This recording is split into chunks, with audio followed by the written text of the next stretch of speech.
Board of Education will now come to order. Roll call. Meek. Here. Myers. Here. Peterson here. Ray. Here. Williams. Here. Weininger. Here. Pledge of Allegiance.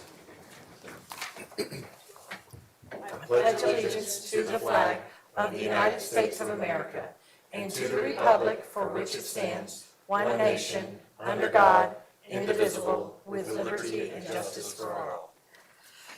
And then we sing, "My Country." We sang that in school. We had to do that right. Moving right into item number 4, final candidate interviews for Board of Education Director, District C.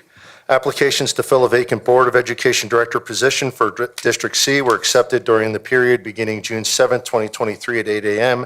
and closed on June 19, 2023 at noon. Initial interviews of the applicants occurred on June 20th, 2023, resulting in the selection of 3 finalists, Mike Burmeister, Brad Geiger, and Jason Page. The board should now conduct finalist interviews in 3 phases. The first will be an opening statement of 3 minutes. The second will be questions from members of the district's board. Each director will be afforded 2 questions. We'll go in our voting order, and then we will have an applicant closing statement of 3 minutes. So each interview shall be approximately 20 to 30 minutes in duration. If I can invite Assistant Board Secretary Ronnie Brockman up to the dais. We have 3 sheets of paper, each one containing a different name, and this will be the order of the interviews. I will just lay them out. Pick the first individual to be interviewed is Mike Burmeister. The second individual to be interviewed is Brad Geiger. And the third is Jason Page, which ironically is alphabetical order by last name. Okay, thank you, Ms. Brockman. And if Mr. Burmeister can be brought on the line, please let me know when he's available. For those of you at home, Mr. Burmeister and Mr. Geiger were both unavailable to be here physically tonight and will be interviewed remotely.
Okay, Mr. Burmeister, can you hear us? Yes, I can. Can you hear me? Okay, we can hear you just fine. Just as a reminder, it'll be 3 minutes for an opening statement tonight. You'll get 2 questions from each of our directors, and then you'll have 3 minutes for a closing statement. Any questions before we get started? No, I don't. Let me see if I can turn my video on. Oh, okay. The video says or my machine says I can't start my video because the host has stopped it. If you don't care, we'll just continue. That's fine, sir. We can continue, and if we can get it enabled for you, we'll do so. Please go ahead and proceed with your opening statement. First of all, I'd like to say good evening and thank you again for considering me. I would like to focus for a moment on where the board and the district failed last year and where we need to do better, and that's with the mill levy and the bond. Quite clearly, we can't dictate to the voters, just give us the money. The voters have to approve it. Therefore, we have to sell it. But to do that, we have to really understand our target audience. And in reviewing county demographics, we have 4 basic voter cohorts. The one that's usually targeted is the young families with children, but they're the easy sell. They're not our hardest problem. We have a statistically and politically significant growing elder population, and those kind of fall into 2 groups. Kids that have graduated out of the system and the parents feel they no longer have any skin in the game. Then we have retired taxpayers and voters who are on a fixed income, and they are, quite frankly, deathly afraid of new higher taxes pricing them out of their homes. To sell them on the mill levy and the bond, we have to face those beliefs and fears head on. First of all, we have to demonstrably take higher home tax appraisals into account. Merely taking advantage of higher valuations for more revenue would simply confirm their worst tax fears and lead to a resounding defeat.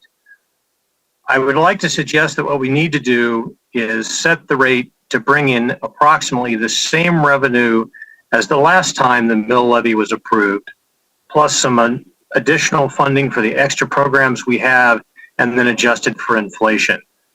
That way we can go back to the taxpayers with a plan and demonstrate to them that, first of all, we understand their concerns and we're not going to take advantage of them.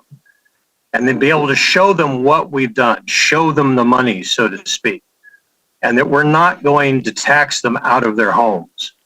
Now, this also requires a coordinated approach with the other special districts because taxpayers take a holistic view of taxes.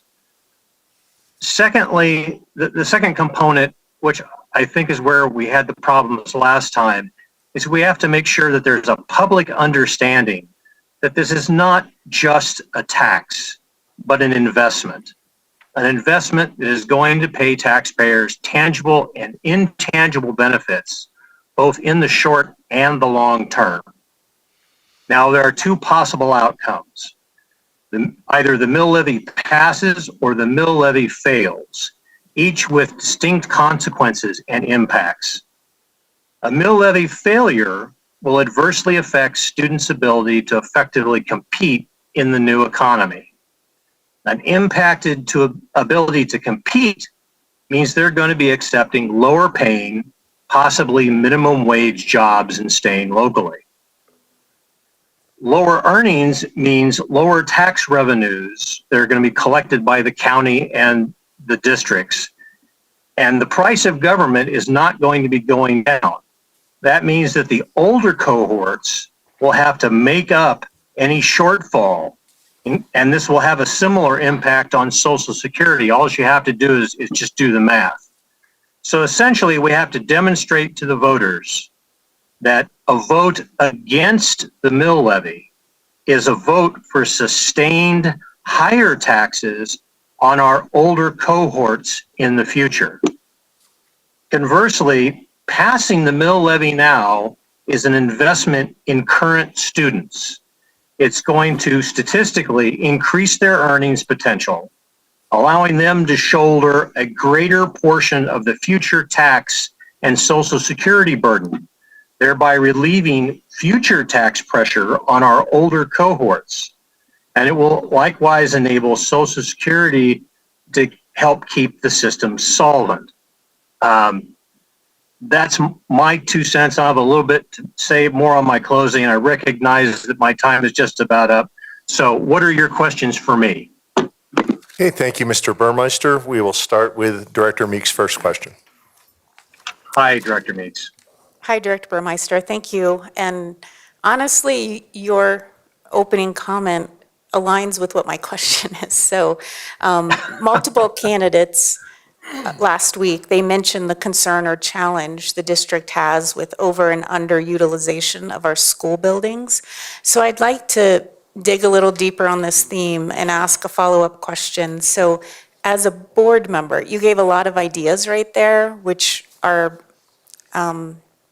higher level ideas, but thinking as an individual board member, what do you see your role in addressing the issue? And then what steps have you taken in the past, and what are you willing to do over the next 5 months in your individual board member capacity?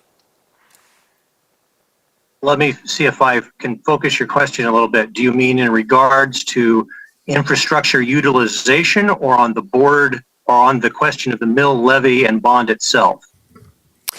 Yeah, the question is specifically around over and underutilization of school buildings, and I think all of our candidates last time said they support the MLO and bond, so I think they're connected.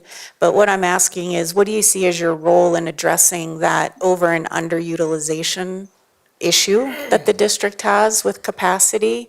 And then what steps have you taken in the past, and what are you willing to do over the next 5 months as a board member to help that concern that was brought up last week? Sure. I think what we have to do is see where our population is. At some population level for a particular facility, it's no longer economical to run and is going to be a drain on our resources. We should try to keep, I think, buildings open and utilized for those local communities as long as possible, because schools are local. People have an attachment to schools. They feel involved if the school is local. They feel more distance if their kids have to be bused away. Inevitably, I think as a board, we would have to recognize that at some point, we might have to temporarily shutter a facility and move students. Busing is never the preferred option, but that just might simply be a necessity. Now, I don't know about the physical locality of all the schools in the district, but in my particular situation, in the neighborhoods that I live in between two elementary schools, and they're relatively close to each other. And I think that demographically, our biggest problem is probably in elementary schools rather than high schools, because at the higher grades, everything feeds up into those schools. So they tend to be not as adversely impacted. If we can, we should try and possibly redraw the boundaries or consider redrawing the boundaries for particular elementary schools. If we have to shutter one, try and keep kids as closely as possible to their homes. As to what I'm willing to do in the next 5 months, I see the next 5 months as doing whatever I can to help the board.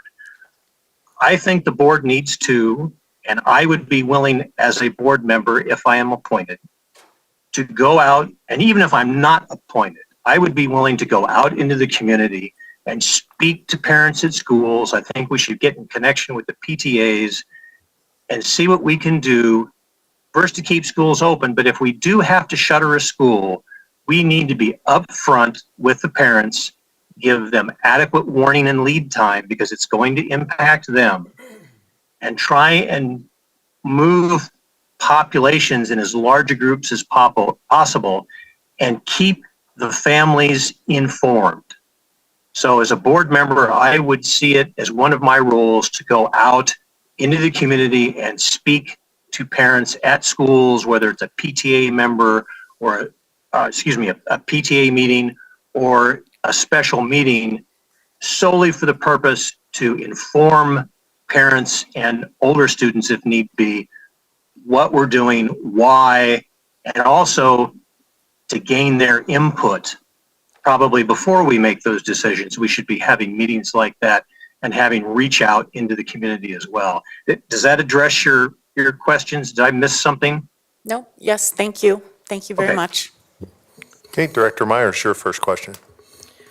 Hi, Dr. Mr. Myers. Burmeister. How are you today? I'm doing fine, thank you. Good. I am a former Douglas County school teacher. So as a prospective interim board member, how would you encourage teachers and also to be able to relate to their needs, understand their challenges in the classroom, and especially in Douglas County with no competitive pay. That's a serious problem. If we can't get the mill levy passed, we're going to have a real difficult time with that. Probably the only thing I can say that we can do is say, look, we're going to keep trying at this. We're not going to just let you wither on the vine if you can stick with us a little while longer. As far as understanding them, their needs, I'm a part-time substitute teacher in 2 elementary schools near my home. So I understand how difficult it is. And in fact, that's why I became a substitute, was to help the teachers, because I know they in the schools are in some desperate need. If we cannot provide competitive pay, I think we need to start looking at other avenues that we can do to provide them some relief. Whether that is continuing to get some more, some more substitutes to give teachers breaks, working with PTAs. Some of the PTAs do phenomenal work working with the schools, helping the schools get new equipment, supplies. We need to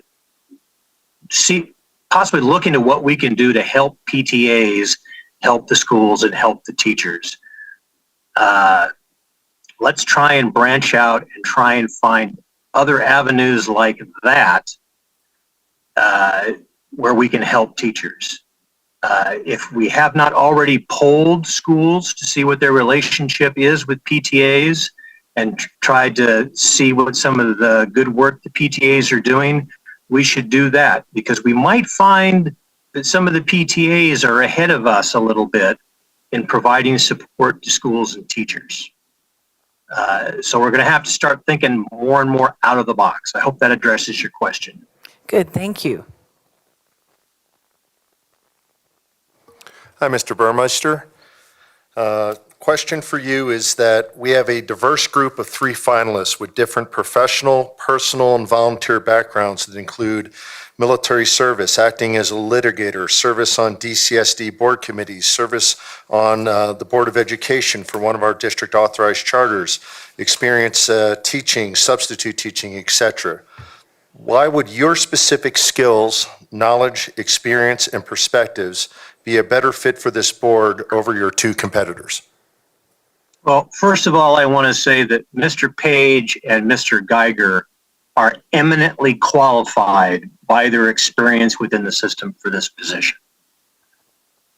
My strengths from my background are as an analyst, a planner, and a litigator, and I have an outsider perspective. Sometimes we get so wrapped around in what's going on, it's always good to get an outside opinion. And when I was an attorney for the Army, I always took my work product to another council just for a quick review to make sure that I hadn't missed something really obvious. And that's just a good practice. I don't think that the board can really go wrong choosing any of the 3 candidates before you tonight. I can't help but speak very highly of both Mr. Page and Mr. Geiger. I think my advantage is that I'm outside the system, or not really outside the system, but I'm more of an outsider. So maybe I'm not so focused on the small stuff, and maybe I have an advantage as an analyst figuring out what the bigger picture is and then crafting solutions and tactics as a planner to try and address a specific need or mission. So I think that's where I might have the advantage over Mr. Page and Mr. Geiger in this particular case. Okay, thank you, Mr. Burmeister. Director Ray. Good evening, Mr. Director Ray. Burmeister.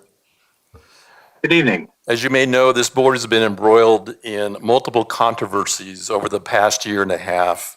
Issues include terminating a superintendent without cause, costing the district hundreds of thousands of dollars, losing key executive level positions such as the CFO and Special Education Services Officer. According to 2 court hearings now, individual board members committing open meeting violations.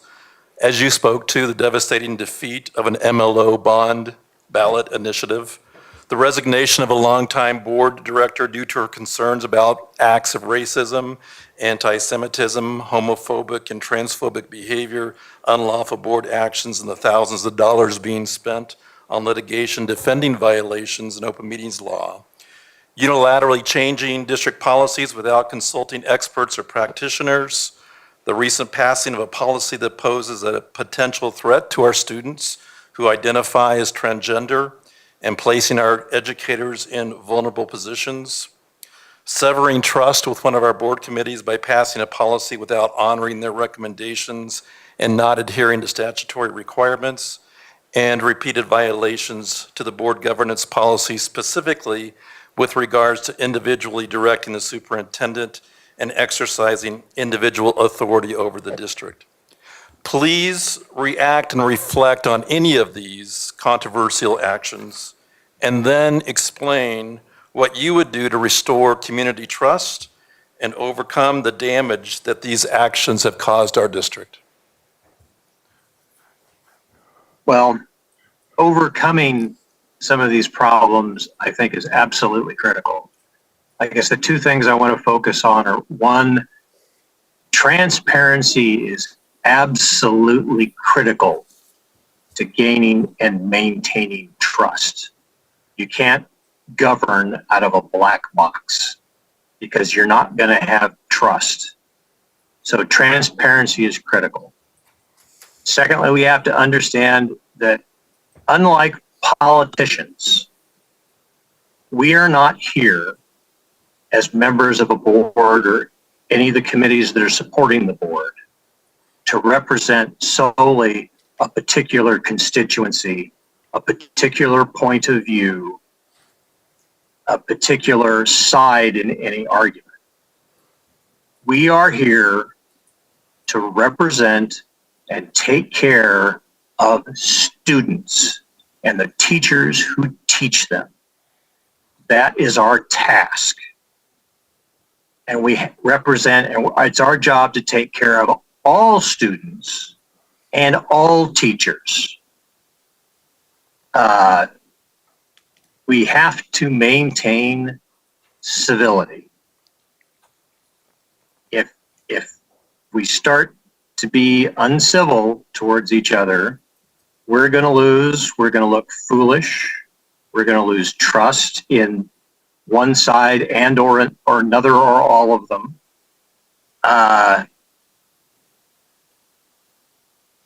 And we're supposed to be there for everybody. I think we need to step back, possibly reset. That's why I'm glad the board is going to have a retreat at the on the 31st, I believe it is. And we've got to start looking at each other as people rather than opponents. This is a cooperative exercise. You don't win a battle or other kind of conflict by simply being combative. We have got to treat each other with respect, and that's where my focus is going to be, and try and, as well as working on the middle levy, but trying to keep things civil and say, okay, let's refocus if necessary, sit back, take a breath, take a break, and remember the big picture. That's process, but that's what we have to do. And I feel like I've shortchanged you on my answer. If you have something you'd like me to amplify, then please feel free to ask. No, you've done fine. Thank you very much. Director Williams. Director Williams? Hi, thanks for being here. According to your My pleasure. application, you have either served on a committee, board, or have worked within the schools. What would you say your biggest accomplishment is within the education system? In the education system. Locally, I would say connecting with the kids. I've been blessed. I think I've come in. I go back in the school. A lot of the kids know me. They wave. They say hello. I've met some of the students from the two schools where I substitute outside of the school situation at events in Denver or in Highlands Ranch, and the kids have come up to me to say hello. So I think I'm actually reaching out to them, and they're gaining things, which kind of surprised me because I was used to working with soldiers a lot. I thought this was going to be, well, it is a lot different.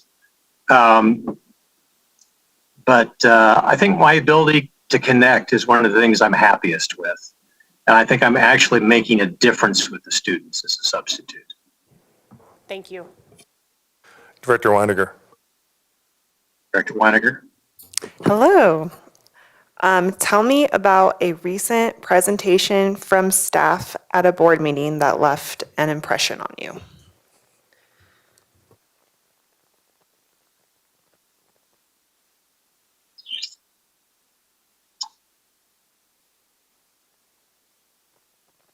Talking about the mill levy and bond. I guess my concern, I think they did a good job. I think they're very dedicated. What prompted it, my concern, I guess, that I got at that time from the last board meeting that we had was that I thought that we might possibly be going down the same road we went down last year, which is why I had my focus on the mill levy and bond in my introductory statement. I'm not certain that we were appropriately targeting the people that were our greatest challenge, and that's our two older cohorts. We seem to be going down the same road and saying, this is the money we need it to take care of the kids, do this, get competitive pay. But we didn't explain it again, we were not explaining it in terms that made it relevant to those two older cohorts. So that was the big impression on me and why I had the focus I did on my opening statement. Thank you. Back to Director Meek for your second question. All right, another question about last week. At least one of our finalists mentioned in his first interview that everybody in our schools need to feel safe. And another cited that after listening to the students who experience bullying at their schools speak at public comment at a recent meeting, he remarked that he would not tolerate that. So I'd like you to think, as a board member, what is your role in addressing concerns over bullying, racist and homophobic slurs, and safety issues that have been brought up to the Board of Education, and what actions would you take? So what's your role as a board member, and what actions would you take? Well, my role as a board member would be to receive the complaint and get input from our experts, because I'm no expert in some of this stuff. Help provide guidance along with the rest of the board to the staff in working up solutions, and then evaluating solutions that were put forward, and then voting to make a coherent policy. I guess another function as a board member would be, where necessary, if we could identify, for example, that hazing or bullying is taking place more in certain portions of the district rather than others, maybe going out to talk to, as an official, part of an official delegation, not on my own, talking to the school leadership and the teachers, seeing what their experience is, asking for their input so that we can craft that policy. and then having that district-wide policy be communicated appropriately down to the schools, and then making sure that the staff or someone was following up and getting continued oversight and feedback from the schools on the implementation of that policy to make sure it was doing what it was supposed to be doing. And if not, tweaking that policy along with the rest of the board to achieve the goals that we want. Because I absolutely agree that bullying and other antisocial behaviors are not acceptable. Schools have to be safe for all students. So if a student doesn't feel safe, they're not going to learn, and there's going to be a lot of other issues. And an alienated student is not good for them, and it's not good for the school. Thank you. Director Myers? Mr. Burmeister, you know, Douglas County School District has a really phenomenal CTE program, and we've purchased the Legacy up on Lincoln. We have several trade programs in our high schools. We also have a Vail campus, which is kind of a unique entrepreneurship program, so kind of twofold. How would you go about promoting and encouraging to get a high participation in these programs? And what are your thoughts on teachers, counselors, schools encouraging students to the trades? I think it's a good idea to encourage students to the trades and other alternatives. College is, while a laudable goal, I mean, I have 4 degrees myself, is not for everyone. Not everyone is interested. Unfortunately, not everyone is capable financially of attending and assuming the massive debt that is the current standard for graduates. And we certainly need people to do these other tasks. When I was in my 20s and going to college and in the reserves, another sergeant that I was with was a plumber. And in 1984, he was making $40,000 a year. That was more than my father was making as a Navy engineer working for the government. So they can do quite well. I think we do need to encourage students. I think it needs to be based on their interest. We don't want to be forcing people to go to one solution or the other. I think we should find a way to evaluate their skills and interests. One thing that might be of use would be the Strong Campbell Interest Inventory. It was a test that I had to take upon my entry to college. And looking back on it, it tracked very well what I was interested in and gave me some really good ideas. So I am all for alternative tracks. Not everybody's got to go to college. And if that's not their interest, then we shouldn't be forcing them to do either that or take a simple service job at minimum wage. We need to program ways for students to use their abilities and interests so that they can earn a living wage doing what they're interested in. Because happy citizens, happy taxpayers are better than disgruntled folks.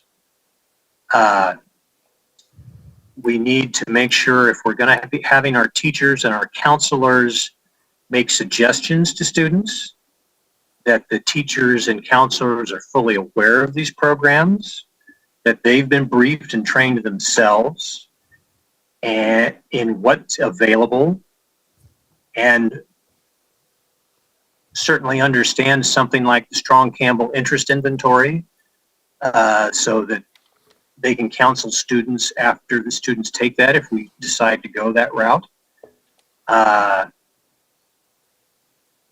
We can't force people. We just need to facilitate it, I guess is what I want to say. And we need to have these other programs available. I fully support these programs. Does that answer your question? It sure does. Thank you. All right. The Board of Education revised several policies this school year. Among those were educational equity and parent and family engagement. What do you believe the role of equity is in education, and what is the role of the parents in education in Douglas County? Equity is doing and ensuring that each student has an equal opportunity. At some point, students have to perform. If they're having trouble performing, we can help them and provide them assistance. It's not we've given 3 people of type X this opportunity, so now we have to give 3 people in type Z this opportunity. It's also making sure that the environment is safe for everyone. It's welcoming for everyone. That's no one is getting degraded or bullied because they're different. Kids are kids. And, you know, they, like some other folks, sometimes say, oh, they're another. You know, they're different, so therefore, you know, they're not as good or they can't do this thing. No, everybody gets the same chance. As far as parent involvement, we need to provide parents the opportunities to help out at school, make sure they understand what their children are learning, and give them the opportunities and assistance to help them help their children, because involved parents are better than parents who are not involved. I do not think that parent involvement means that parents get to dictate the curriculum. That's not their job. That's the job of the district and the professionals. There are some things that I understand that parents may want to opt out of. When I was going to school, sex education was one of those in the high school. But they're not going to say, okay, I get to look at all your notes. I get to look at all the records. I want a videotape of the last 5 classes you've given on this subject. No, we don't go that far. That's harassing our teachers. The teachers have an approved curriculum, and that is what they're teaching. And if we don't trust our teachers to teach according to the approved curriculum, then we have another problem entirely. And if we're hiring good teachers, we need to trust those teachers. I guess that would be my statement on equity and parent involvement. Thank you, Director Ray. Mr. Burmeister, a few years ago, a reform board increased the authorization of charter schools when unable or unwilling to place bond issues on the ballot. It is possible that a similar strategy might be used for new communities that are in desperate need of a neighborhood school. What are your thoughts about this possibility? I'm going to have to say that I don't understand that concept. I don't say that in a negative way. I mean, I just don't understand the reference in the term. So I don't have an opinion on that. If someone wants to do something, whatever it is, they're going to have to lay it out for me.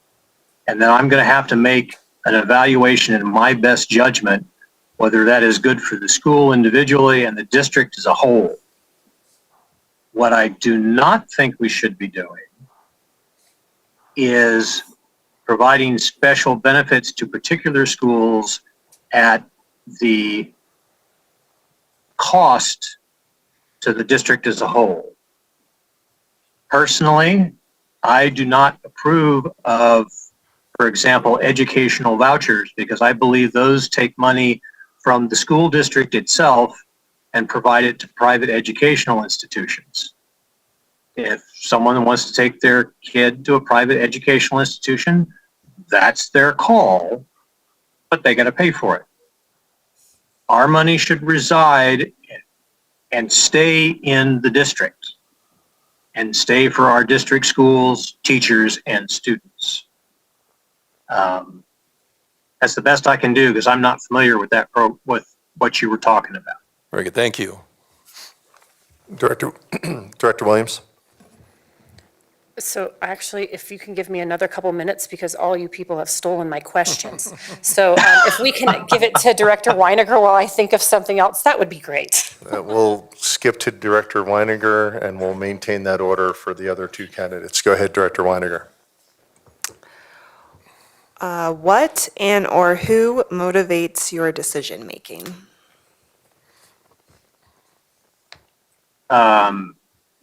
What or who motivates my decision making?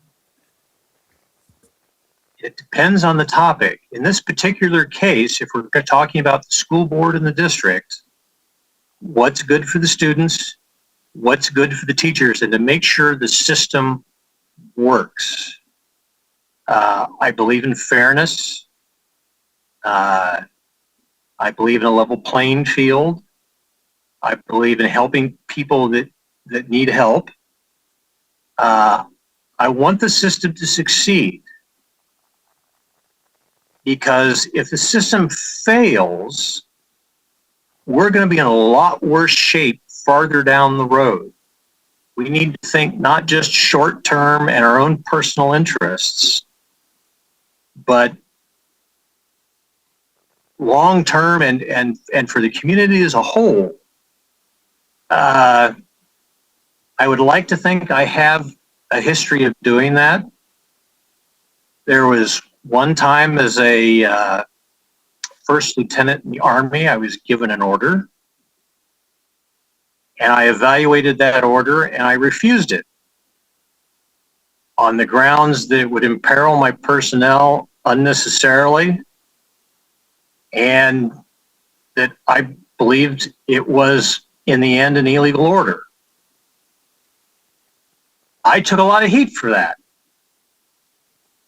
However, my personnel backed me up and I received thanks for that order, for refusing that order.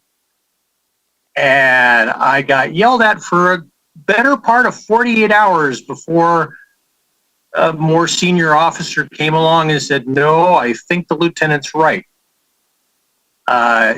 You have to be willing to take the heat sometimes.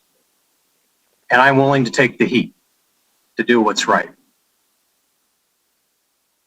Thank you. Director Williams? So, mind you, I just came up with this, so I apologize. Sure. But No problem. what policy, if any, do you feel that you would take to heart, and how would you change, revise, or create a policy to fix a problem within the district?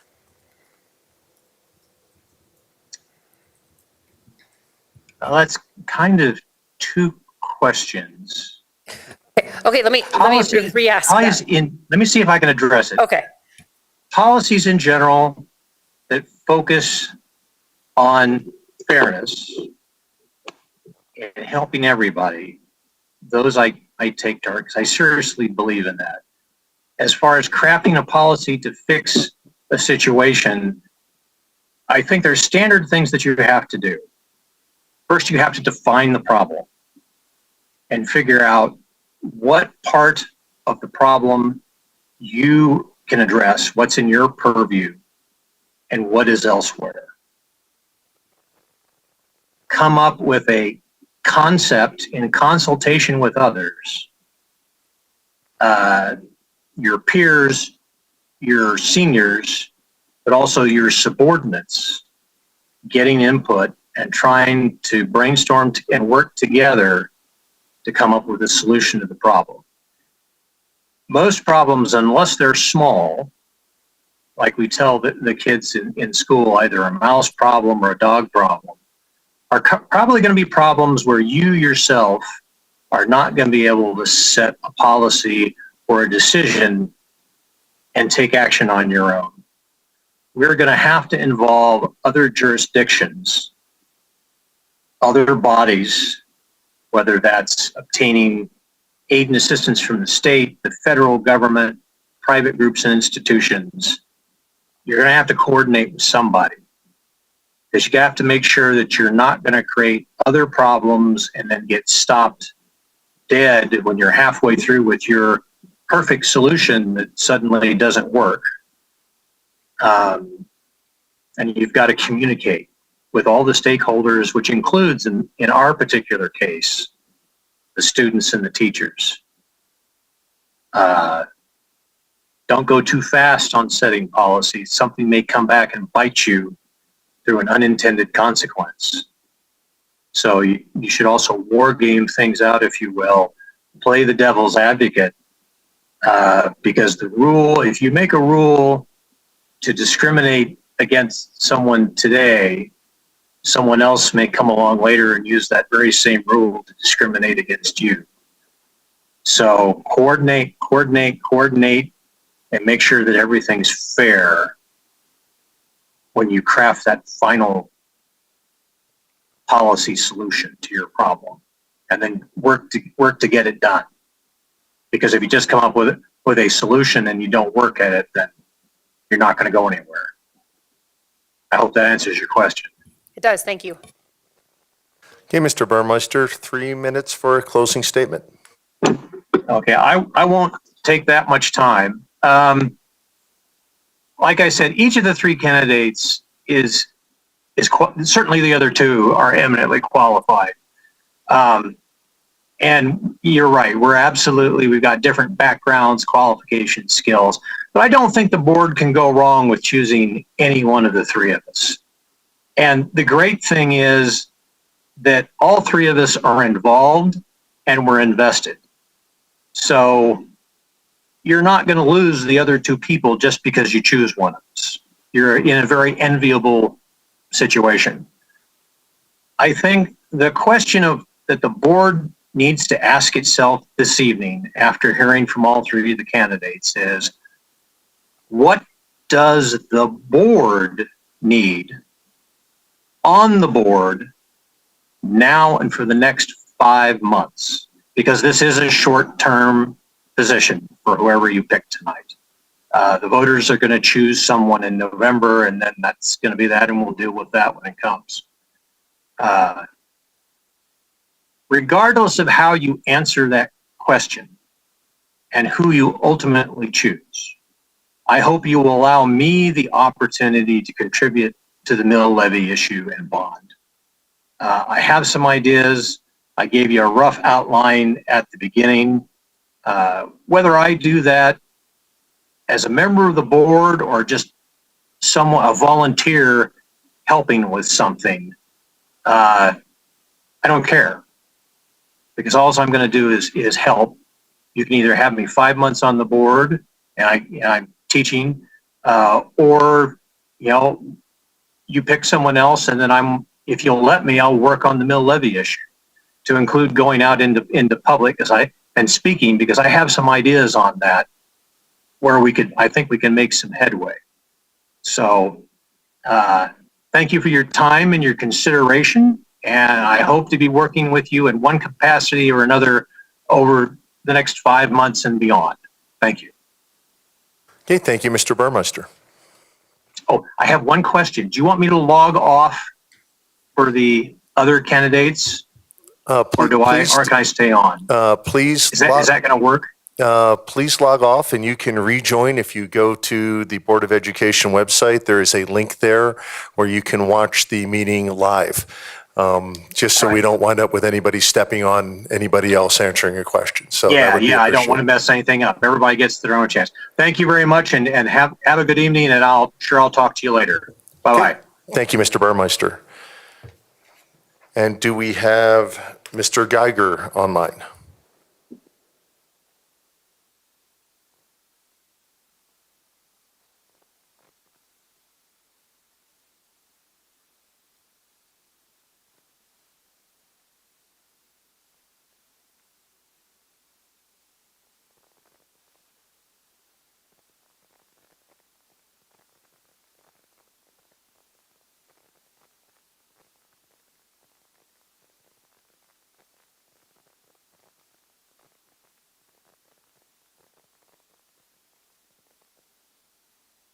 Hey, Mr. Geiger, can you hear us?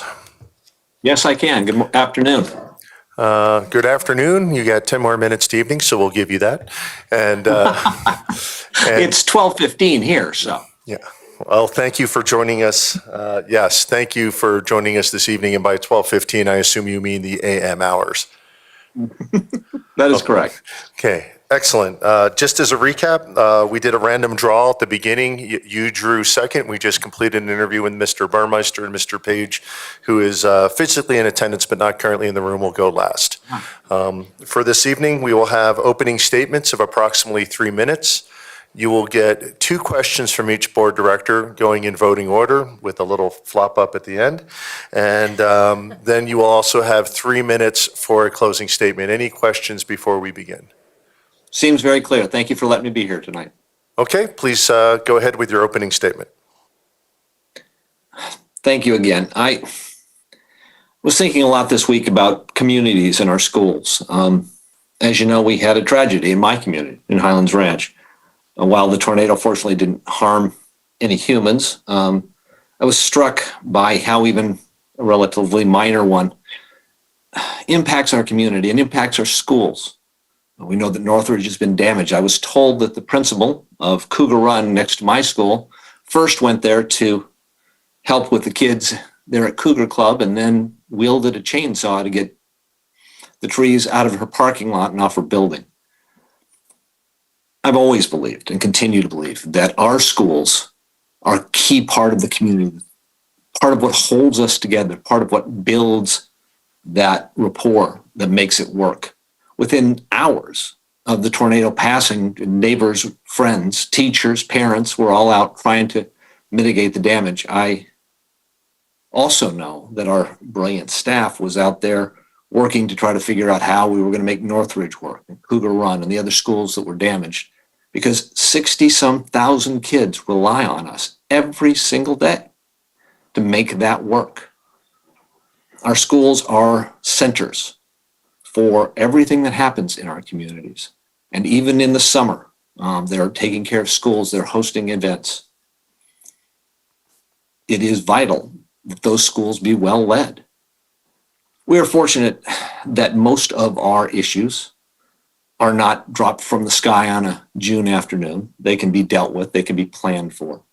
It has been truly my pleasure over the last 9 years to try to help various incarnations of the school board to evaluate, look at, predict, and plan for problems and try to find solutions. That is what good governance is. And that good governance listens to experts, it listens to community members, it listens to parents and teachers and students, and can make a massive difference on how the school district operates, how people respect the school district, and how our students learn. I think that my learning experience on the Long Range Planning Committee, on the Mill Bond Exploratory Committee, helps me to understand those positions. I don't claim to know everything. I do have the advantage of having been taught by some very bright people about how to try to solve those problems. And I thank you very much for the opportunity to discuss how we can go forward on those. Not all problems are easily solved. Matter of fact, most of them are not. We still face significant problems with funding. We still face significant problems with maintaining our buildings. We are trying to hire teachers into perhaps the worst teacher environment in our lifetimes, and we aren't paying them enough to get them there. That's also true of our staff, our lunch people, our nutrition services, our building custodians, our bus drivers. We have to work on that problem as well. We also have to constantly evaluate the policies that guide the district. Colorado puts the responsibility for policy government of schools to volunteers, parents, teachers, community members who step up and make those policies. Those are complicated. I, fortunately, because of the work I've done, have the experience to try to step in for the next couple of months and try to help you to make the best decisions possible. And I look forward to talking more and answer your questions about what my vision is. Okay, thank you, Mr. Geiger. Director Meek, your first question. Good evening or morning, Mr. Geiger. Thanks for joining us. Multiple candidates last week mentioned the concern or challenge the district has with over and underutilization of school buildings. I'd like to keep on this theme and ask a follow-up question. As a board member, what is your role in addressing this issue? What steps have you taken in the past individually, and what are you willing to do over the next 5 months in your board member capacity? Well, first of all, the board's job is to clearly enunciate the concerns, present those to the public, make it clear that the people who provide our funding know why we're asking for funding if we choose to, what the statistics are, what the data is. Fortunately, we have polling that says when people understand the need, they're willing to address it. As to the under-enrolled schools, I think the board's job there is fundamentally to listen, to figure out both from other districts and most importantly from the people in our district, what way is going to work to deal with those issues. To not go in necessarily with preconceived ideas, but to figure out how to make those schools work either in their current incarnation or in a different one. Now, the lead there is going to be taken by the superintendent. She stepped up to do that. But the people need to see their elected representatives listening and thinking, and when they make decisions, to know that they've been done based on what we know and not in response to trends, to outside of our control. Let me put that better. That what we're doing is considered and thoughtful and listening to everyone there. That's what the role of an elected representative is. What have I done on this? Well, I was on the Long Range Planning Committee. As a matter of fact, the chair at the first time we started to identify the demographic issues in Highlands Ranch, and I've been pointing those out to the board for a lot of years. On the Millbond Exploratory Committee in 18, again in 2022 and 23, I was part of the group that recommended that we address new schools as part of the over-enrollment areas to maintain our philosophy that neighborhood schools matter. And then I've just got out and I've talked to the public. I've walked the streets with the superintendent and the board president, handed out literature. I've spoken to everyone who I can talk to about that. And that's what I'll continue to do as a board member. I think I want to look closely at any Millbond language and be able to assure the people of the county that if more money is given, that it's used correctly and appropriately, that it's monitored both by professionals and by the parents and by everybody in the community so we know that it's well spent. Thank you. Director Myers. Hello, Mr. Geiger. How are you? Hello, Director. I'm well, thank you, Director. Good. As you know, I'm a former Douglas County school teacher, and as one of the prospective interim board members, how would you encourage teachers also to be able to relate to their needs, understand their challenges in the classroom, especially in Douglas County with no competitive pay? Oh my. Well, first of all, both the superintendent and the board deserve credit for doing everything they can to find money, to provide resources, to provide additional benefits, to find ways to show our teachers that despite that we can't pay competitively, we still know that they matter. We're still concerned about them. Obviously, listening to teachers, having open communication with teachers, with principals, administrators, trying to find ways that the teachers think about what their problems are and what their concerns are. Part of it is creating policies that empower them, that fully and accurately describe to them what their relationship is with students, what their relationship is with parents, what their relationship is with administration, so that they know what expectations they're facing and so they can go into their day clear without questions about that. And it's also that when they do have questions, that there's an appropriate process throughout the school district that works for them so that they can report and discuss. And finally, again, we have to continue to educate. There are actual experts on education. We can bring those people in and continue to bring them in and encourage further education. We can also set up, I believe, better forums where concerned parents can meet with teachers and discuss what it's like from a teacher part of view and the way that teachers can approach, can talk to parents about, or parents can talk to teachers about their points of view as well. Thank you.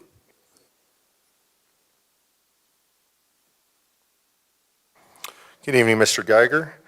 Go back to the first question. We have a diverse group of finalists with different professional, personal, and volunteer backgrounds that include military service, acting as a litigator, service on DCSD board committees, service on the Board of Education for one of our district authorized schools, teaching or substitute teaching, and a long other list of accomplishments. Why would your specific skills, knowledge, experience, and perspectives be a better fit for this board over your two competitors? First of all, I know Jason well. We've worked together, so I'm very glad to see him on the list. I don't know the other interviewee, although he seemed very bright when I met him. So you have good choices. I've talked at length about my work on the LRPC and on the MBAC. I think you understand why I have a base of knowledge there. And I think in terms of base of knowledge about the district as a whole, I'm pretty unusual. Putting in 9 years, putting in that kind of work, I think demonstrates that I'm going to be there for the hard work as it goes forward. Professionally, as I've discussed, I am a litigator. I am a divorce litigator and used to being in emotional and confrontational situations and working those out, about finding the other side's viewpoint, accepting it, acknowledging it, and finding a way to reach those. I think that's valuable, whether internally within the board or dealing with administration or dealing with external critics or people who are concerned about the board. There is a value, I think, to having a lawyer on the board. Litigation is inherently part of what occurs in public administration. And while we have to trust our counsel, when we have to trust outside counsel if we retain them, I think it helps to have someone there to ask the tough questions, to talk about what's going on and how to work forward on that. My professional background includes years in child protection. So I've seen abused children. I've dealt with children with special needs. I've worked to help them get the resources they need. So I'm familiar with the needs of special education children and children who have different challenges than some of our others. Finally, I've served on the juvenile parole board for the last 5 years. And I've heard stories about kids that would make any of you weep, that have times made me weep. I understand the needs of our most challenged, most difficult kids, some who are coming out of custody and coming back into our district or other districts. Now, those are a small number of children, but I know the context in there. It lets me step out from my own personal experience to understand the experience of many other people and many other students and many other parents, so that I think I bring a perspective there that can help the board. Thank you. Director Ray. Good evening, morning, Mr. Geiger. As you know, Morning, the sir. board has been embroiled in multiple controversies for the past year and a half. Issues include terminating a superintendent without cause, costing the district hundreds of thousands of dollars, losing key executive level positions such as the CFO and special education officer.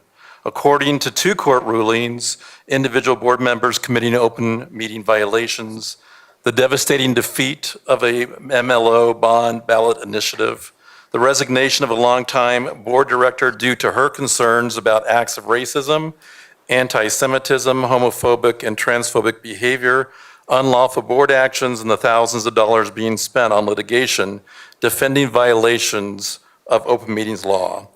Unilaterally changing district policies without consulting experts or practitioners, the recent passing of a policy that poses a potential threat to other students who identify as transgender and placing our educators in a vulnerable position, severing trust with one of our board committees by passing a policy without honoring their recommendations and not adhering to statutory requirements, and finally, repeated violations to the board's governance policies, specifically with regards to individually directing the superintendent and exercising individual authority over the district. Please react and reflect on any of these controversial actions, and then explain what you would do to restore community trust and overcome the damage that these actions have caused our district. That's a fun one. Of course, I followed all of that. I care about the district. Everything from Twitter to reading the articles in the local newspapers. And it's been hard. It's been unfortunate. It's not what's best for our kids. Even strong, significant policy debates need to be conducted correctly, and policy needs to be guided by a fair procedure. It is unfortunate, for example, that the DAC last week did not feel fully involved. I think the DAC provides great input, and they are unusual because they're statutorily required. And so obviously, whatever happened last week, we have to rebuild that trust. We have to have directors convince those people that we are going to continue to listen to them because they've been valuable, as well as our other board committees, our student advisory group, our LRPC, the FOC, and understand how important those are, that they are not controlling, that there are other interests outside. I do think transparency is important. I think accountability is important. Every decision that is made that is important needs to be made in public. It needs to be made clearly. I think it needs to be made with due consideration. We need to not appear to be making policy based on who's allowed us to public comment and who's standing in the back of the room. That takes time and effort. I mean, let's remember, we're still doing an excellent job educating the vast majority of the kids in Douglas County. That said, we can always sit down and look better at how general policies affect specific instances. I think, again, as a lawyer, as someone who has sat and written policies for the Juvenile Parole Board, for other organizations, I can help look at places where simplistic language and policies might not work in every circumstance, and maybe see how we can militate that in regulations or how we administer those. I'm probably often going to be the guy saying, let's listen a little bit more, let's pause a little bit and move forward. But understand that there are things the public wants us to address that we need to talk about and get done. In the end, we are a representative board. We need to understand that the public wants certain things from us, and we need to listen to them in the best possible way, in the broadest possible manner. And if we can convince people that we're listening to data, that we're listening to facts, and that we're listening to a broad range of people with broad range of concerns, then I think trust can be reestablished. Thank you. Director Williams. According to your application, you have either served on a committee, board, or have worked within the schools. What would you say your biggest accomplishment is within the education system? I think it's hard for me to say what my biggest accomplishment was because I've always worked with groups.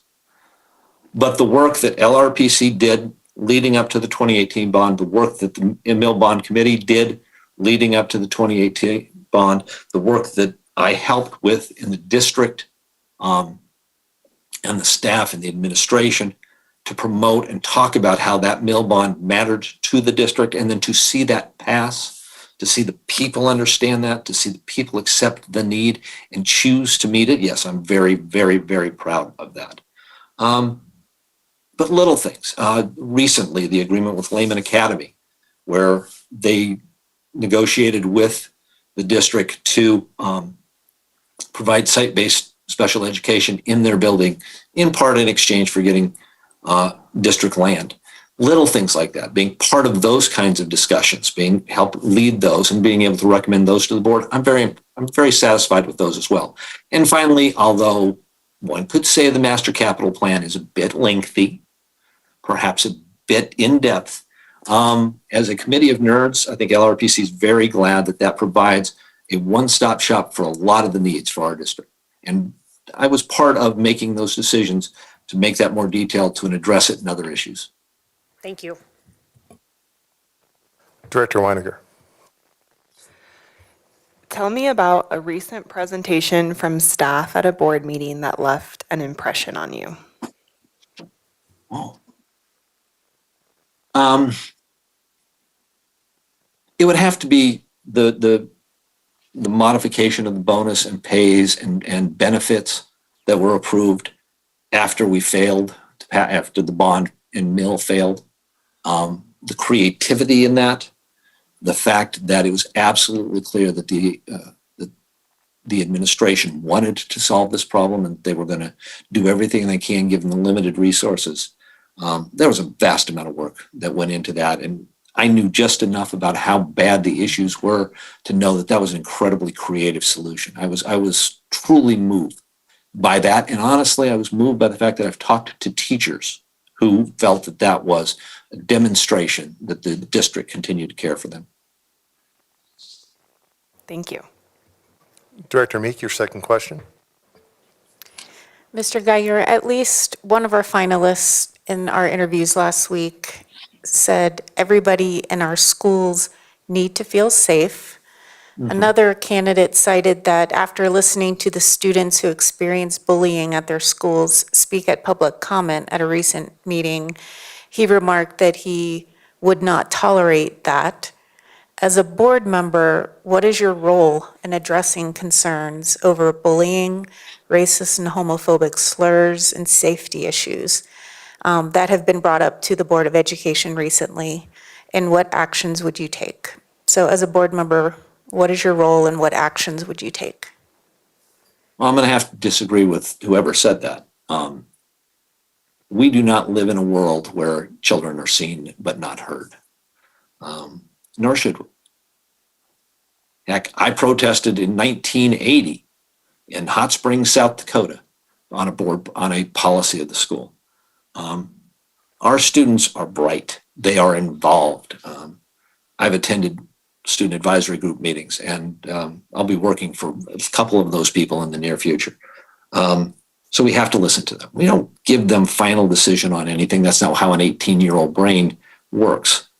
But if somebody's telling me that they're being bullied in the hallway, if we know that terrible, awful things are being said on social media, our job as a board is, one, to say, that's contrary to what we think our values are. And two, we're going to find an appropriate way to deal with that both addresses the harm to the offended and changes the behavior of the offended. I have worked in the juvenile justice system in all possible ways, including prosecuting juveniles now 33 years ago. Those brains are malleable. They can be worked with. We can establish policies that will help, or thought processes that will help them forever. Nobody thinks that we can send our kids out and tell them that they can succeed in the real world uttering those kinds of slurs or treating people that way. And so if we're to prepare our students, we have to tell them that you can have your internal beliefs, but understand in the real world, you're going to be expected to treat those around you with a level of respect and a level of courtesy that lets you get along with the world. And I think policies about that come from the board. I think continual feedback to the superintendent and through her to her staff about these are the expectations we have about enforcing respect, while still understanding differences, is where the board has to stand. Thank you. Director Myers. As you know, Mr. Geiger, Douglas County School District is really embarking on a wonderful CTE program with the Legacy Center. And several of our high schools, we have, all 9 of our high schools have several trade programs. We also have the Vail campus, which is a really unique entrepreneurship program.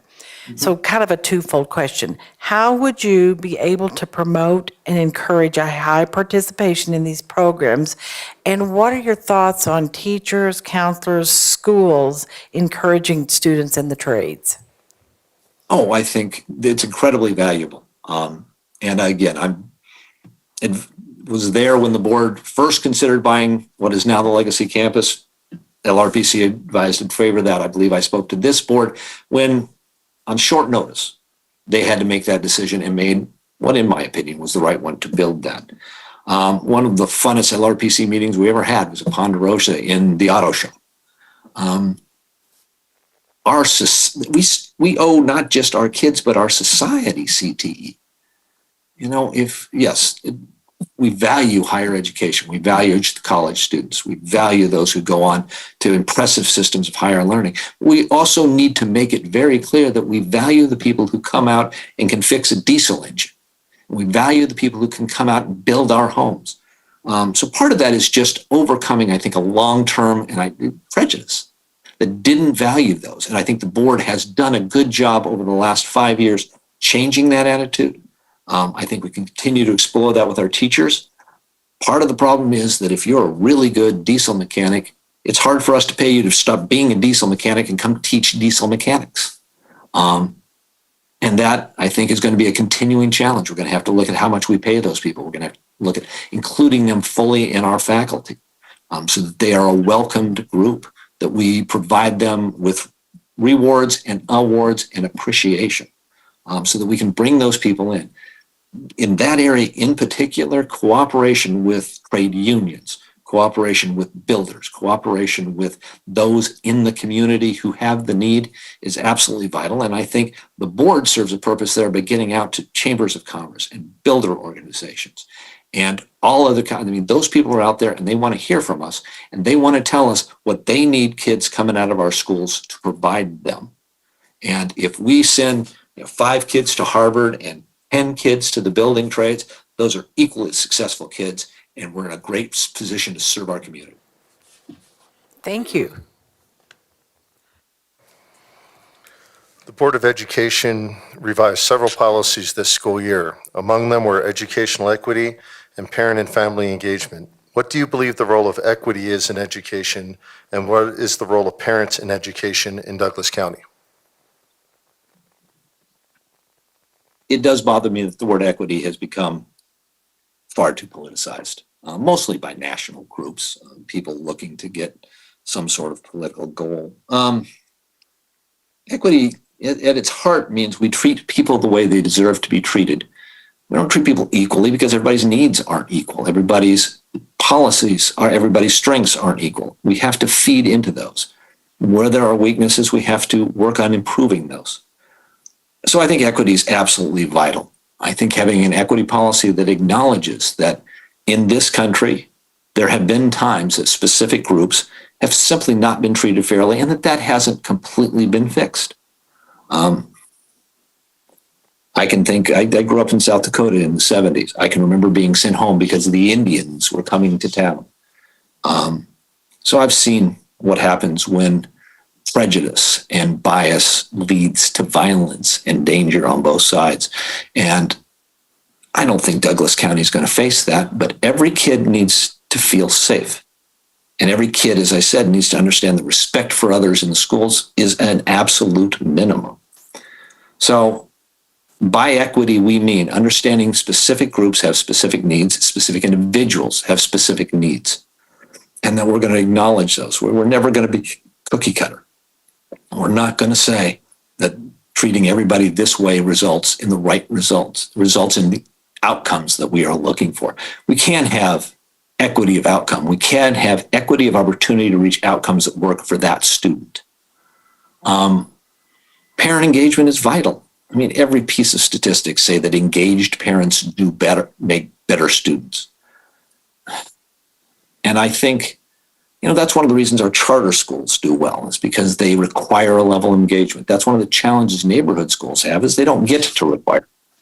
We have kids in this district. I've worked child protection in Douglas County. We have kids here who have economic needs. We have kids here who are in abusive homes. We have kids here who are dealing with divorce or depression or mental health issues. If we can engage parents in those circumstances, it remains best. We have to do it in a way with our understanding that we're always going to do what is best for the child. And while in the vast majority of cases, that's going to be engagement with one or both parents or whatever family group they have, there are kids out there who have 4 parents, who have 5, who have a number of people who care for them and take care of them. That's how we have to engage those people in the best interest of the children. And we have to listen to teachers and counselors and principals who are able to tell us this is a better way to do it. I have a vast majority of experience, but I'm not a counselor and I'm not a therapist and I'm not an educational expert. And so we need to listen to those people to help develop our policies. But in the end, they're ours and we have to be responsible for them. And so that's a hard decision. There's no magic bullets here and there's no easy decisions. At this level, we're not making yes, no, black and white calls. It's just not how this works. in the end, nuance has to triumph because the world is nuanced and the world is complex. Thank you. Director Ray? Mr. Geiger, a few years ago, as you know, a reform board increased the authorization of charter schools when unable to pass or unwilling to place bond issues on the ballot. It is possible that a similar strategy could be used for new communities that are in desperate need of a neighborhood school. What are your thoughts about this possibility? Charter schools are public schools. That said, most of them serve a specific group because that's what they do well. And that's what they choose to do. And that's the people they serve to. So if charter schools choose to serve our underserved areas, I'm all in favor of that. And I think is room for us to encourage that, particularly if we can't find the money from new neighborhood schools. But we're a choice district. And having only a charter school in Starling Ranch, for example, is our most glaring gap, is not a choice option. It's not what most of our people want. Charter schools serve about 25% of our students. Parents have many options. They should continue to be given those options. That said, I think a neighborhood school, one that is dedicated to serving all students and including students whose parents are not particularly engaged or not able to be engaged, is a vital role. So if we're going to talk about choice and we're going to talk at times about competition, we have to provide that choice. We have to provide that competition. Thank you. Director Weininger? What and or who motivates your decision making? My kids.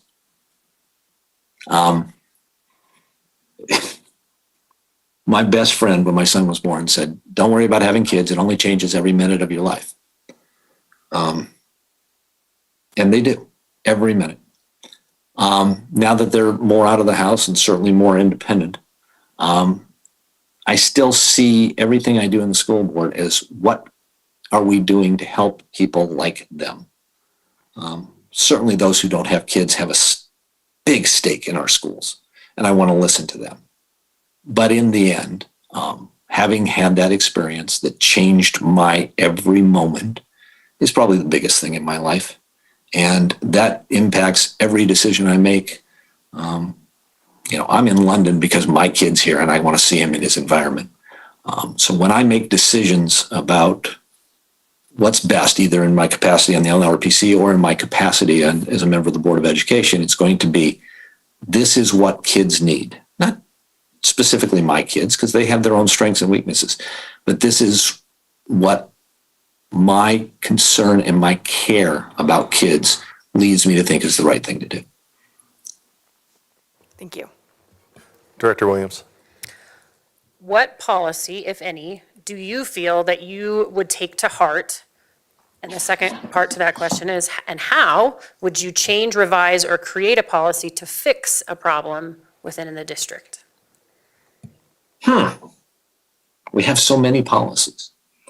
I will tell you the thing I'm most interested in is seeing I tend to be a how's it working on the ground kind of guy. I think policies are important. I think enunciating the core values of the board are important. But I think we also play a big role in, okay, now that we've enunciated that we want equity, that we want parents to be involved, how does it work on the ground? And so I'm very fascinated to see what Superintendent Kane and her staff come forth with on regulations about how that works and talk about how the process is going to work. I think, for example, I'll be very honest, absolute statements about parental responsibilities deal with 99% of our cases. I want to see how we're going to deal with the other 1%. I think equity inherently has some conflicts. How do you respect the needs of oppressed groups while not being perceived to enforce a viewpoint on some others? And again, I think that's partially regulation. I think part of what needs to be done is important policies like that about how we're telling our teachers to relate to our students, how we're asking our parents to relate to our teachers, how we're asking our kids to relate to the staff. Those have to be reviewed on a regular basis. I'm I'm not a rush into policy kind of guy. I can sit down and debate commas and wordsmith with the best of them, and that's a danger of having me on the board, is I will do that. But I think having a regular process where we say, okay, we've now made this decision. How did it work? Were we right? Were we wrong? What unforeseen impacts do they have? And how can we fix those in line with our expressed values? So I'm looking forward to seeing how the revised equity policy, how the parent engagement policy work over the next few months. Now, that's not something we're going to change between now and November, but I think we can talk to staff about what are you seeing? When the teachers come back, when the DAC comes back, what are you seeing? What's happening? What questions do you have? I think that's a continuing process that I want to be part of. Thank you. Okay, 3 minutes for your closing statement.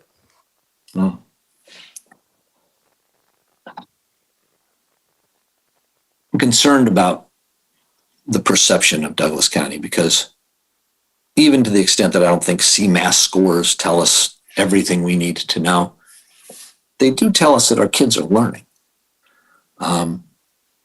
Even though we have egregious instances where kids are not treated with respect, where teachers are feeling that they're not supported from above, for the most part, I mean, our turnover on teachers is ridiculously low given our record on pay. It is very easy, and it's particularly easy for people outside the district to see disagreements, and ones that have become perhaps overly heated, as a reflection on a failure of the district. And I hate that perception. I talk to teachers and parents and kids in the schools, and most of the time our 60,000 students go to school and get a good education and have a good day. And we need to emphasize that, and we need to talk about that. And that in no way means we minimize the flaws or the problems or the issue that conflicts have caused, both internally and through the external perception. But I want to make it clear, I believe the Douglas County School District does a good job for the vast majority of its people over a vast majority of the time. And I think if we can continue to present that to the public, to the voting public in particular, then I think that we will continue to improve as well. Thank you very much. I have always appreciated, honestly, whatever version of the board I've been in front of. As a member of LRPC, I've been treated with respect and kindness, understanding, and listening to the data about what's best for the kids. That dais is a hard place to sit. But I've never been in front of a board member that I didn't think was there to try to do what's best. And I'm desperately going to try to follow that example if I'm allowed to come serve with you. Okay, Thank you. Thank you, Mr. Geiger, and thank you for staying up to the wee morning of hours in London. Thank you. Ms. Brockman, if you would bring in Mr. Page, please.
Good evening, Mr. Page.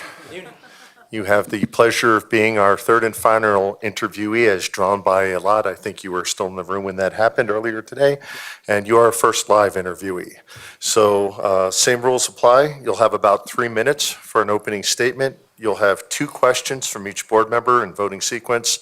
You're going to get the exact same questions the other 2 interviewees were asked, and then you'll have approximately 3 minutes for a closing statement. Do you have any questions? I don't think so. I think being live, I think I was the only one obligated to wear pants. Is that correct? Yes, we cannot confirm or deny the other interviewees were in fact wearing pants. You are correct. And with that, please proceed with your opening statement.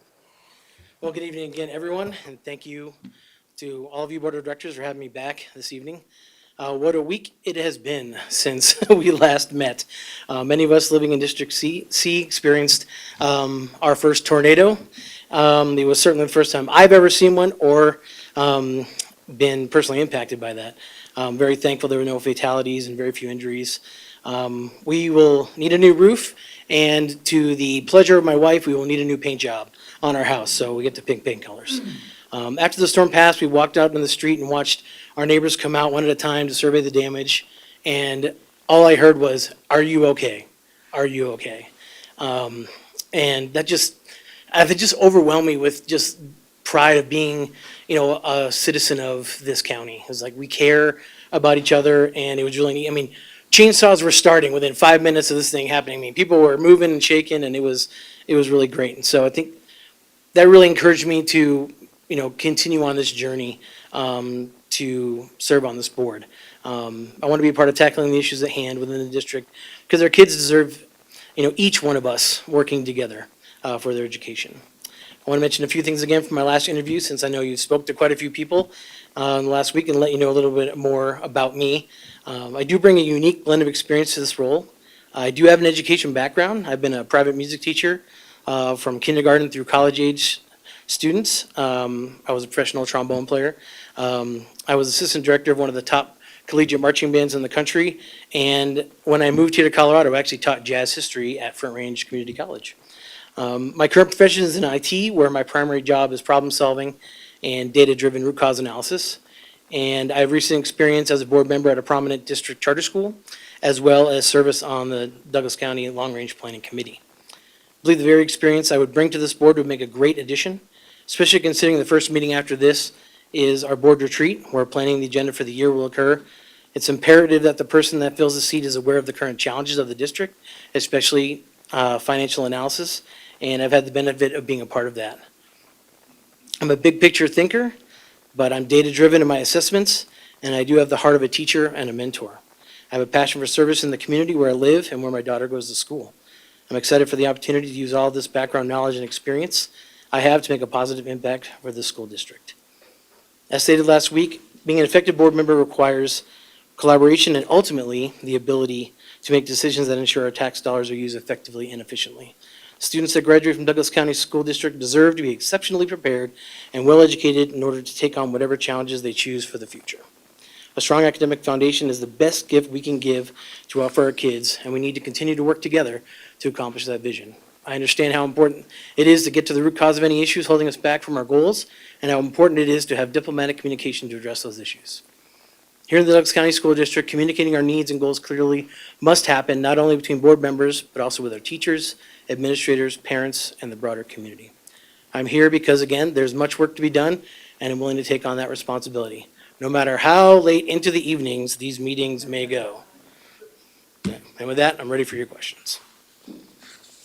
Hey, Director Meek, your first question. Good evening, Mr. Page. Thank evening. you for being here. Yep. So multiple candidates last week mentioned the concern or challenge the district has with over and underutilization of our schools and our school buildings.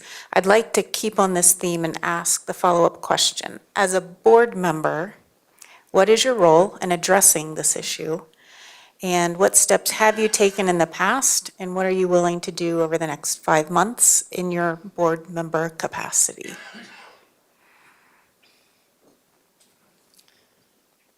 Well, as the board, we set the vision and the goals for the district, and obviously making sure that every one of our students has the maximum opportunity for future success when they leave the county. And so especially with underutilization that comes with, less teachers in the building, which means, less overall funding to the building, which means that you would then have to cut back on some of the ancillary things, possibly the arts and music and some of those other items. So if we can get our students to schools where we can maximize the population, and then we don't want to leave those underutilized buildings just lying fallow.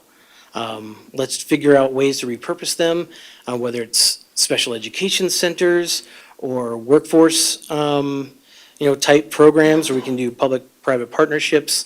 The district can, kind of maybe step into a WeWork scenario where we have businesses maybe can utilize some of the space, while we can still even make those a profit center for the short term, while then long term, as the ebbs and flows of the population goes, we still have those buildings to then possibly return to being able to be used as a neighborhood school in the future. Thank you. Director Myers. Good evening, Mr. Page.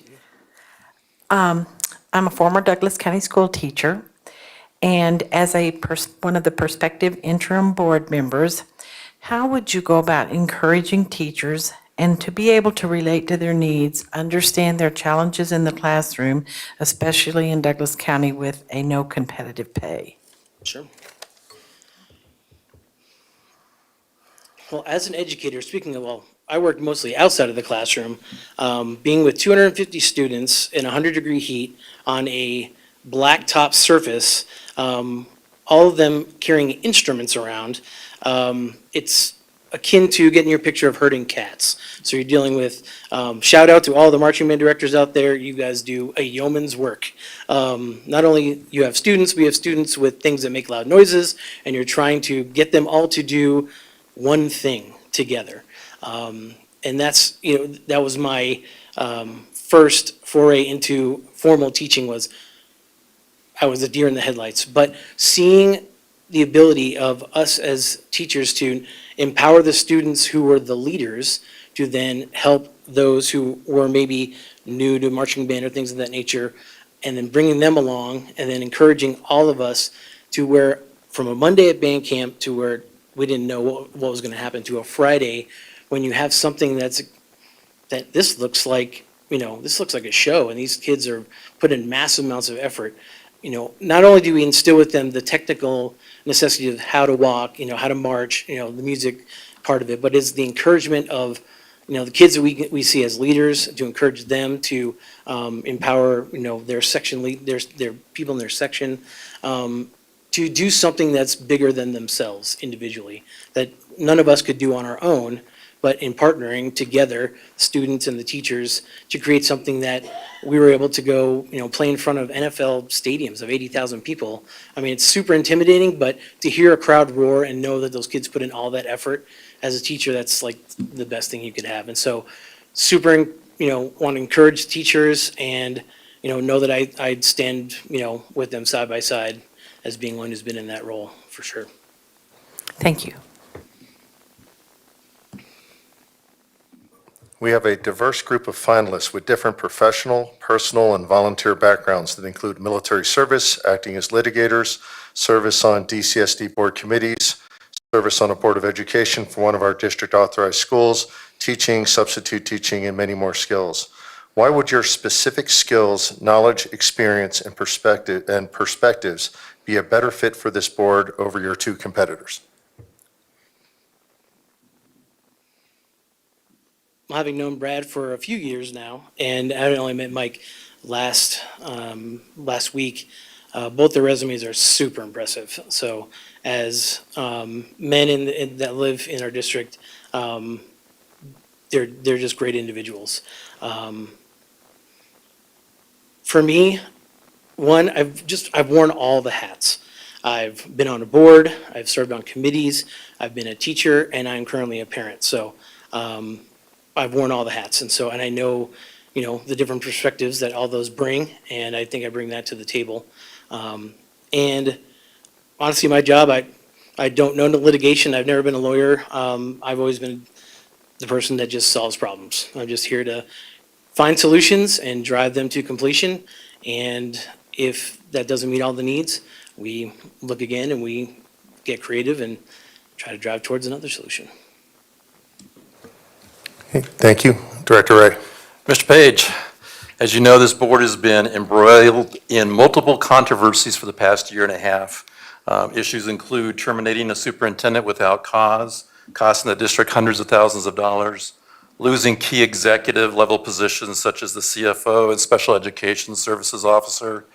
According to 2 court rulings now, individual board members committing open meeting violations, the devastating defeat of an MLO and bond initiative, the resignation of a long-time board director due to her concerns about acts of racism, anti-Semitism, homophobic and transphobic behavior, unlawful board actions, and the thousands of dollars spent on litigation defending violations of open meeting laws.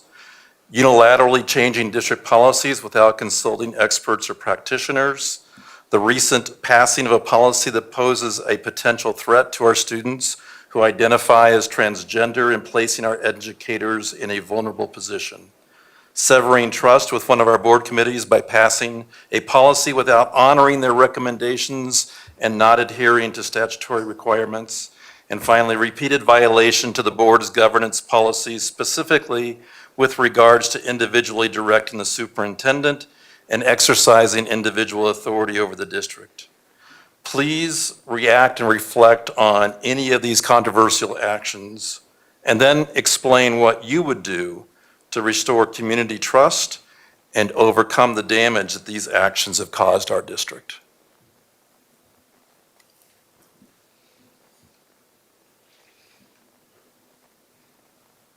That's a lot. Well, one, I would say,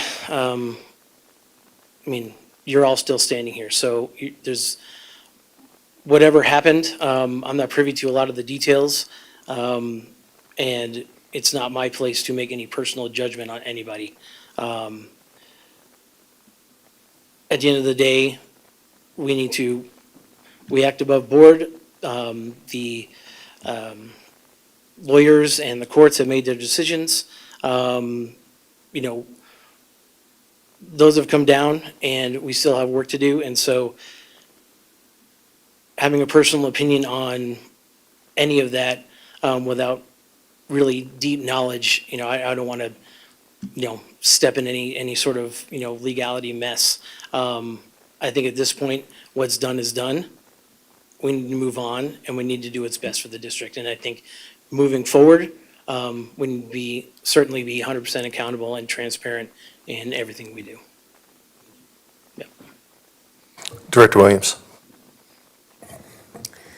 According to your application, you have either served on a committee, board, or have worked within the schools. What would you say your biggest accomplishment is within the education system?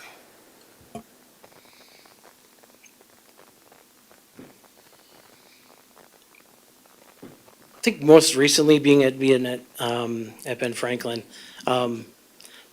we had a lot of challenges, obviously going through all of COVID during my tenure. But I would say my biggest accomplishment was watching our 6th grade girls team launch a pumpkin 300 feet from a trebuchet. Due to the fact that, we're STEM committed school, and we had an all-girls team, all 6th graders, and during the first launch, the trebuchet broke. And we had a chance we had a second and third try, and watching the girls figure it out, like, okay, we have 20 minutes, we're on the clock, how do we fix this thing? And so we, as the coaches / dads, we did the sawing outside of, operating power equipment. They fixed it, and we had the farthest launch of the day. So just being able to see students, be confronted with, an obstacle, figuring it out with very little involvement from us, giving them the space to figure it out, accomplish it, and then see success, watching them get the medals put on them is pretty cool, because, this is a competition that was, that's on the Discovery Channel. So seeing these 6th grade girls, all hold up their medals, and that's what this is all about. At the end of the day, it's about students succeeding, And I'll tell you what, it was freezing that weekend. So, I mean, the girl with sweatshirts, it's pouring rain, the whole 9 yards, but they didn't quit. And that's, again, that's why I want to do this, is just to encourage that from our students in the county.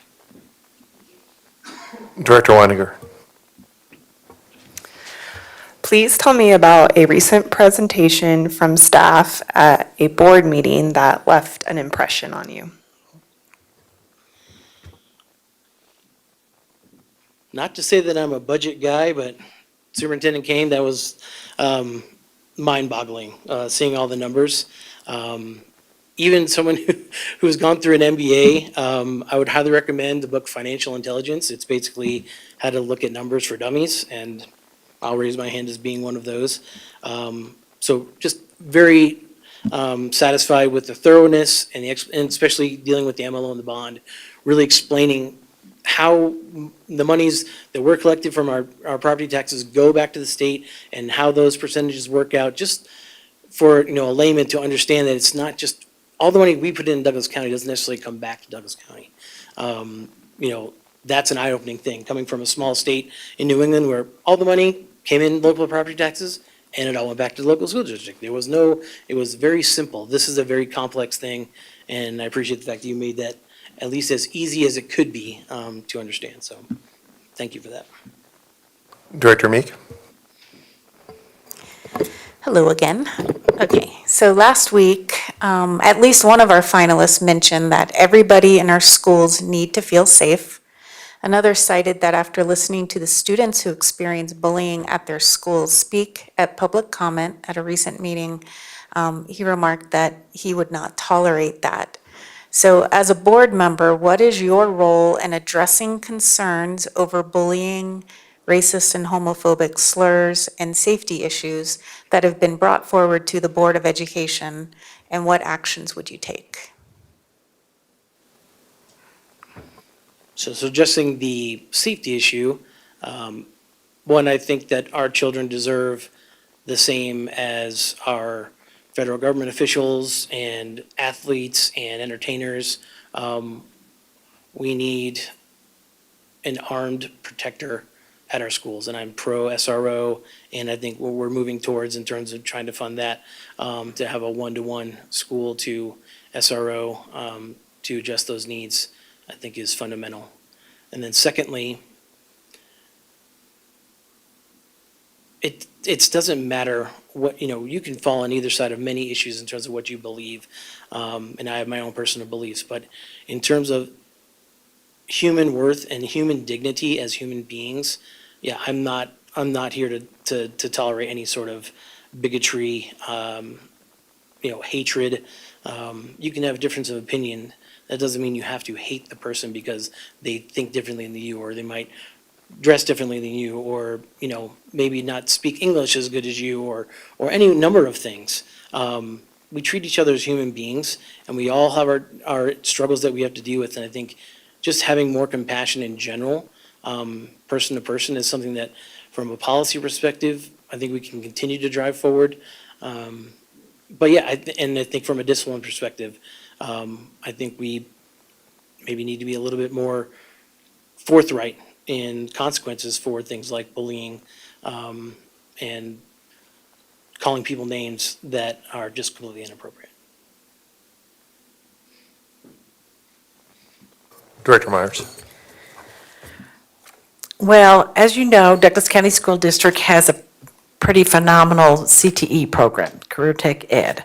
So we have the Legacy, which, we have our high schools, our 9 high schools, which have programs. We also have a Vail campus, which is a unique entrepreneurship program. So how will you be able to promote and encourage a high participation in these programs? And what are your thoughts on teachers, counselors, and schools encouraging our students in the trades? I think they absolutely should. I think there's been a stigma that in this country that you can't be successful without going to college. That is one of many paths for success as an adult. And I think Douglas County is a shining example of career and technical education.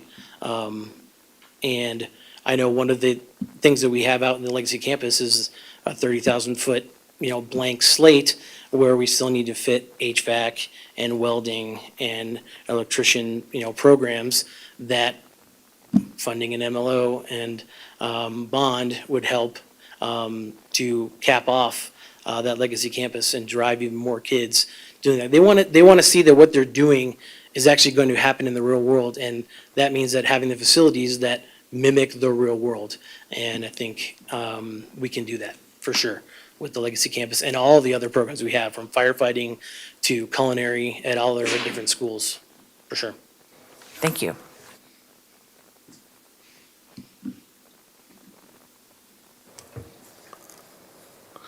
The Board of Education revised several policies this school year. Among those were educational equity and parent and family engagement.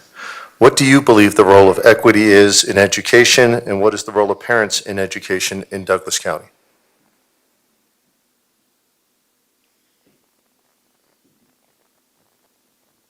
I believe equity can be a loaded term, but I appreciate the fact that what we're trying to do here in Douglas County is equity of opportunity. We can't determine the outcomes of every individual student in terms of, there's a lot of things that are in play there. Self-discipline, work ethic, all those things come into play when it comes to the very end outcome. But we can certainly provide equity when it comes to those opportunities, career and technical education being one of them. So not every student is necessarily fit for the college experience. And so what can we do to ensure that they have the ability to have the same outcome of being a productive, and flourishing member as an adult in our society and being an engaged citizen? Technical education is a perfect scenario of having inequity in opportunity. And the same with some of our special education students. We spend way more than the allotted per student monies that are bounced out by the state for certain students to have specialized therapies and things of that nature, to ensure that, again, that they have the outcomes, they have the equity in outcome that they need to, when they leave our district, we put them in the best position. So I think, in our special education areas and in technical education, we're not just pigeonholing every student into driving them to college. We're giving them, equal opportunity and equitable opportunity to have good outcomes as adults through all those things. And then let me go back to, then we also mentioned the parents. Parents are their children's first teacher. And they will be teaching them during the time they're in the county school district and even after the time that they're in the county school district. So they're crucial to the success of this district. The more we have them engaged and listening to, gaining their input, listening to what they have to say matters. And by ignoring that, we're doing a big disservice. We don't want to drive a wedge between students and their parents. We want to actually try to bring them closer together through, outcomes and through opportunities that everyone agrees on are in the best interest for all the kids. And having parent input is certainly key to that. Director Weininger. Director Ray first. Mr. Page, a few years ago, a reform board increased the authorization of charter schools when unable to pass or unwilling to place bond issues on the ballot. It is possible that a similar strategy might be used for new communities that are in desperate need of a neighborhood school. What are your thoughts about this possibility?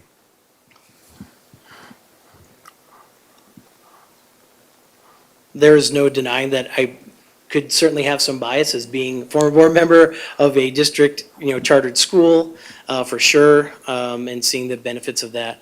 But this board, our first priority is to our neighborhood schools. And I think that reaching out of even the district and partnering with our county commissioners and people that are, have the power to make these new developments where maybe we need to push to have them have more skin in the game, like building a school. instead of just giving us land. But those are things that are outside of our control. But what we can control is, through LRPC and understanding where we're rising and falling, and certainly wanting to drive to get, district schools, in those areas. And I think that would still be a priority. But there's still plenty of room for charters as well. But I think the drive for, the school board would certainly be neighborhood schools. Thank you. Now, Director Weiniger. What and/or who motivates your decision-making? I think they're back there. My daughter and my wife are, that's why I'm up here. My daughter's, we still have 7 years left in the district. So I'm a dad. We live here, we're involved here, and I want her to see that, number one, her dad just doesn't say things and not then actions on them. So I want to be a doer, not just a talker. Although I'm pretty good at talking. And the fact that we're here for all of our kids, and this is what motivates me, and the joys of being involved, from a parent volunteer level all the way up to a board member level, has showed me, an overwhelming commitment that this county has, to their kids amongst all of the turmoil that we've gone through in the last few years. There's still the focus that, the kids are our future, and that I look to step in and be someone who can help, bring consensus and make the best decisions that we can for the school district. Director Williams. What policy, if any, do you feel you would take to heart, and how would you change, revise, or create a policy to fix a problem within the district? If I had my druthers, we'd just have less policies altogether. I think we're in the 90s, I believe. It's, okay, I see fingers pointing up.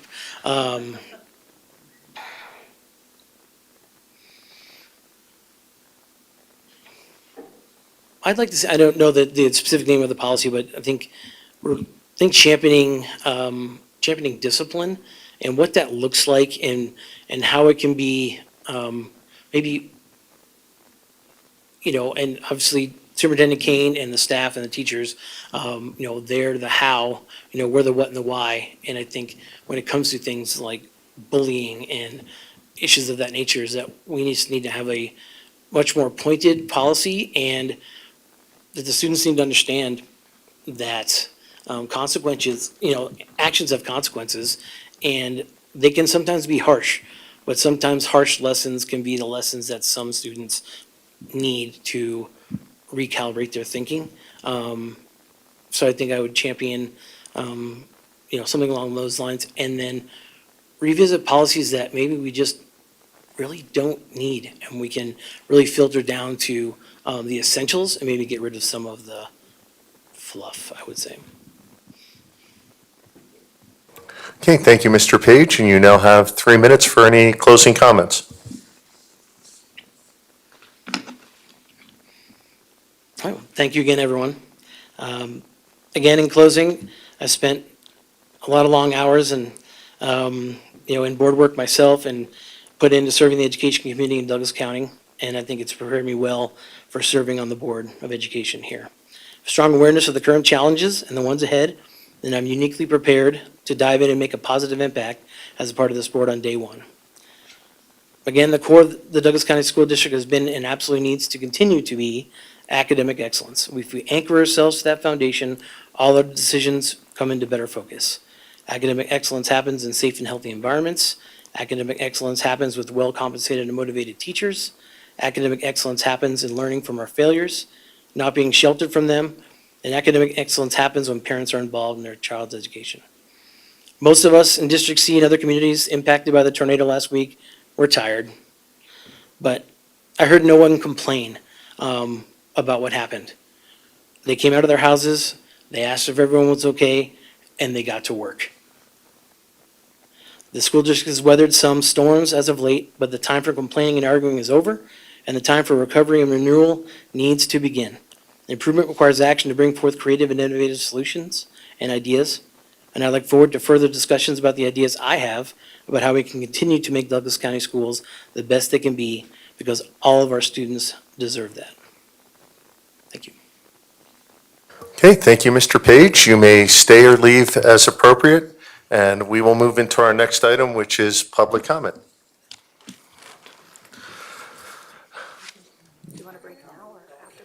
It's 30 minutes. Okay, we will now have a 10-minute recess by board decision. It is 7 o'clock. We will start at 7:10.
We'll come back into order. We are now on item number 5, public comment. Public comment today will be limited to comments regarding the finalists to fill the board vacancy in District C. 2 minutes and 30 seconds will be allotted for each speaker this evening. When speaking, please remain respectful and address the board rather than the guests and staff in the room or the individual finalists. To respect a speaker's free speech, please not interrupt them while they are at the podium providing comments.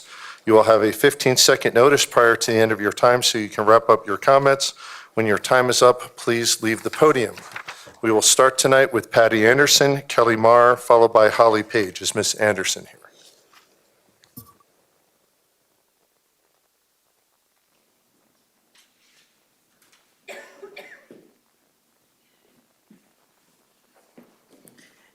Good evening, directors. Thank you for the time to speak this evening.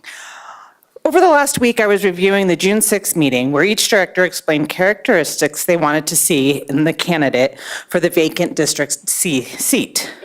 Some characteristics you mentioned stated supports funding needs, has a connection to schools, or has skin in the game, has been engaged with the district, understands and can articulate funding needs, been in a leadership or volunteer role within DCSD, and can respectfully disagree and see others' opinions. You have one very strong candidate in front of you this evening that possesses all of those items, Brad Geiger. I've worked alongside Brad during the lead up to the 2018 mill and bond, and during that time I got to know Brad's integrity and dedication to the school district. Following that experience, I joined the Long Range Planning Committee, and for the past 4 years, Brad has worked hard for this district. He led the LRPC to create a successful process for evaluating and implementing new school boundaries when needed. He provides historical information when that is needed. He has worked through challenging issues while maintaining a respectful discord at all times. Most important, Brad has been an advocate for our students, our teachers, and staff for many, many years. I ask you to stand behind your words and select the most qualified candidate for the vacant District C seat, Brad Geiger. Thank you, Ms. Anderson. Kelly Mayer, followed by Holly Page and then Erica Kranz. Ms. Mayer.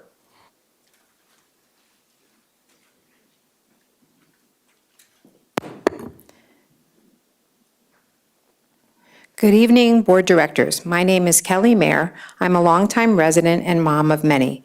I am speaking tonight about the appointment of the interim board director.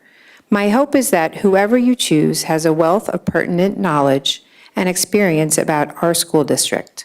A good leader would choose the most qualified person, the person who can step into the role and immediately add value. The ability to hit the ground running is of utmost importance. We don't need just a seat filler. We need someone who can speak to the funding needs of the district. Passing school funding is desperately needed. Being part of the special needs community, we see the desperate funding needs before anyone else. We need an interim board member who really understands the needs and consequences of what happens if the MLO and bond don't pass. We need someone who can articulate these needs to the community effectively. In reading the applications of the 3 candidates and listening to the interviews for this position, it is very clear who has all the skill sets needed for this role, Brad Geiger. I hope that the BOE can put politics aside and choose the person who will help our students and district the most. Thank you. Thank you, Ms. Mayer. Holly Page, Erica Kranz, followed by Amit Gupta. Ms. Page. Good evening. My name is Holly Page, and I wanted to speak on behalf of my husband. You know, it's only when you're in front of a microphone that you get emotional, or I do.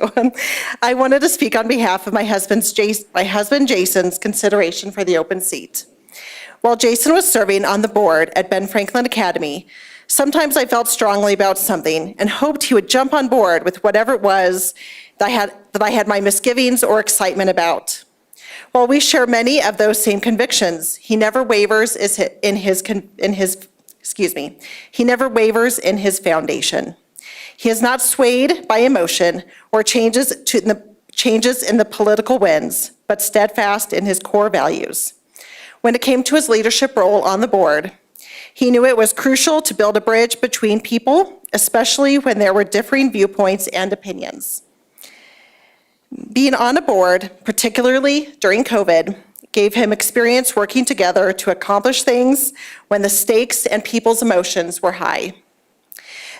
Jason doesn't take the possibility of serving on the school board lightly. There have been long conversations, prayers, and sleepless nights. He takes this responsibility very seriously and truly desires what is best for the children in Douglas County, including our daughter who is seated behind me. He is ready to do the work and make sure every child in this district has the opportunity to fulfill DCSD's slogan of learning today and leading tomorrow. Thank you. Thank you, Ms. Page. Erica Kranz, Amit Gupta, followed by Linda White.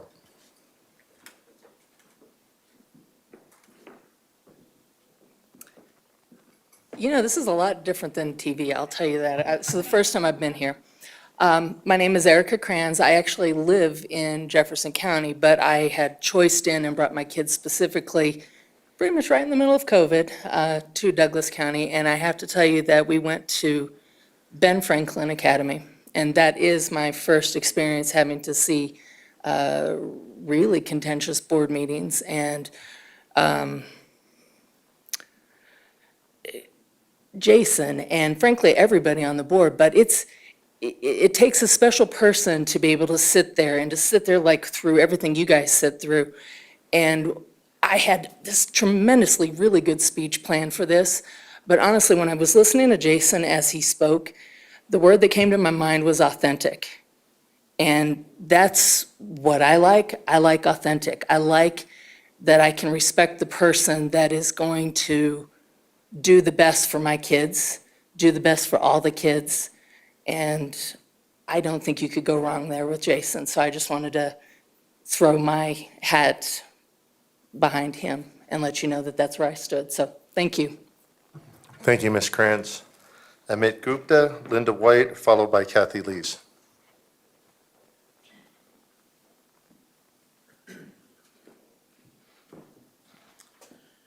Good evening.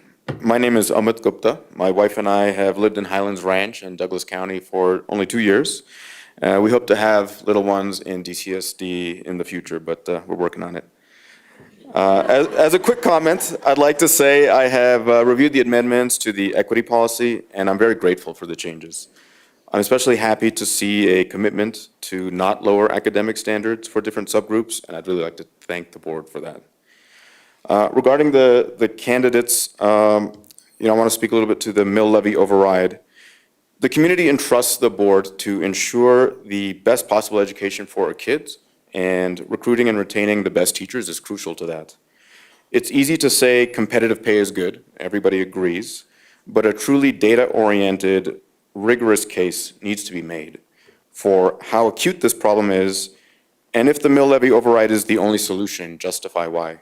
I was really happy to hear today, I think all of the candidates spoke to that and spoke to approaching it more rigorously than just kind of, hey, we need the money, here's why. As we all know, property assessments have increased at what appears to be 30 to 60% per household. Mine have increased 54%. So why is this not sufficient to increase teacher pay to compete with other non-teacher jobs?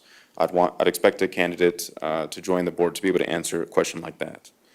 As for competing with teacher jobs in other school districts such as Cherry Creek, I understand that their voter-approved MLO has decreased 2.5 mils over the last 10 years, whereas DCSD's has increased 1.5 mils.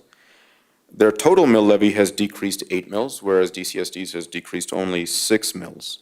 Based on these, it appears that we should have been closing the competitive gap. So how is competitiveness an issue now?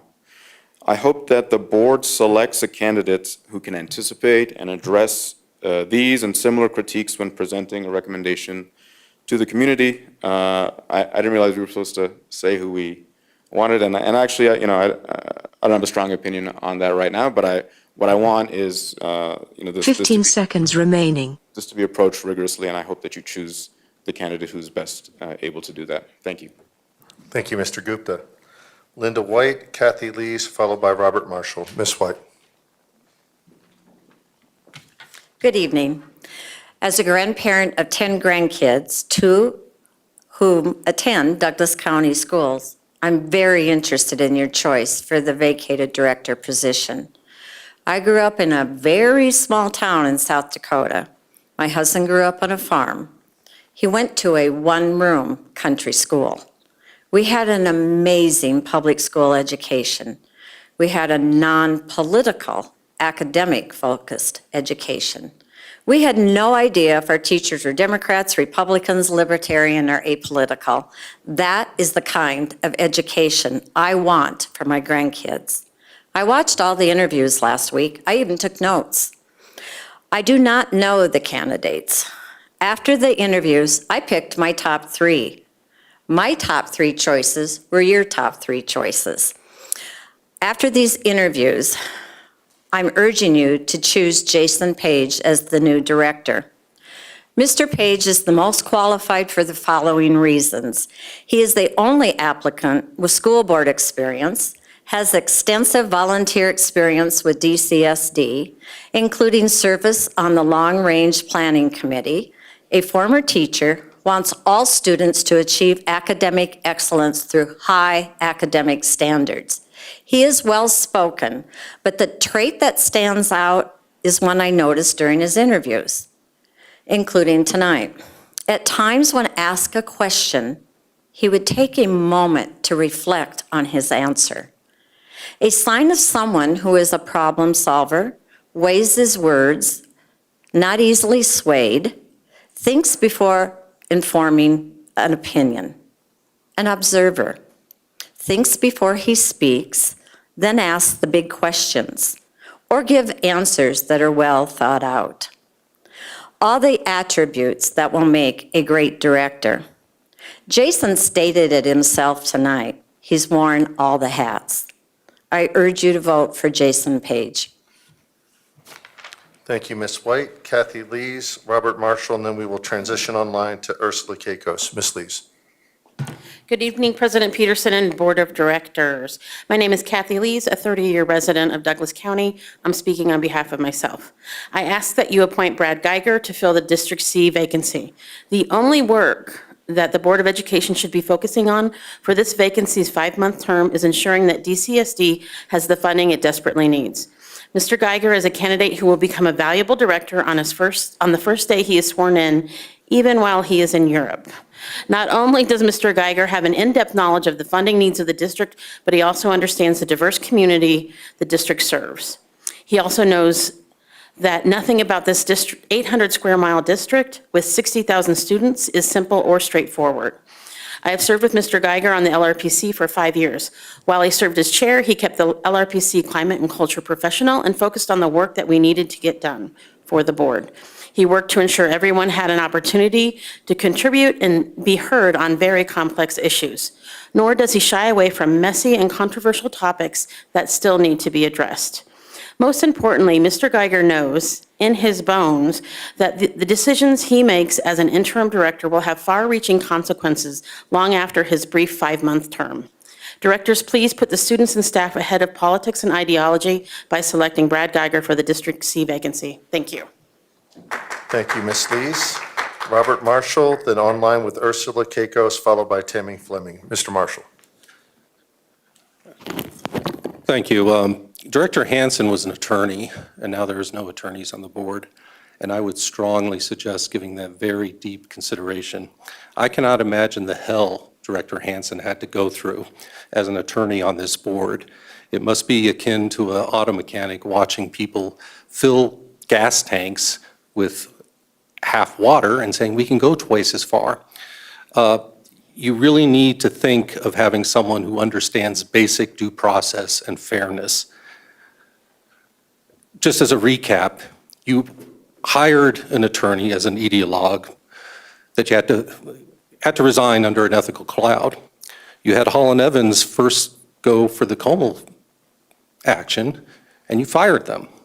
You hired Blue and Gessler, who lost in court a few weeks ago, and didn't just lose. The plaintiff didn't even put on a case, if you recall. And Mr. Marshall, please We are confine your giving- remarks to We are giving the candidates. reason why you need an attorney that you respect and you will listen to, because you've been being led down a bad road. I don't know where the bad advice is coming from, but it seems like Mr. Geiger is a straight shooter, nonpartisan, and if you would listen to him, a lot of these horrible potholes you hit and seem to be hell-bent on running through again and again, maybe can be avoided. So again, I would strongly suggest giving that thought to having an attorney that you can trust within the board. So behind closed doors, you won't just listen to what you want to hear, you'll listen to what you need to hear. Thank you. Thank you, Mr. Marshall. Moving online, we have Ursula Keikos, Tammy Fleming, followed by Amy Winju. Is Ms. Keikos online? Yes, I am. Good evening. We can hear you. Go ahead. We need a board member who we can trust has our children's best interest, not the interest of special groups, but all children in the district. So my choice is clearly Jason Page. Thank you and have a nice evening.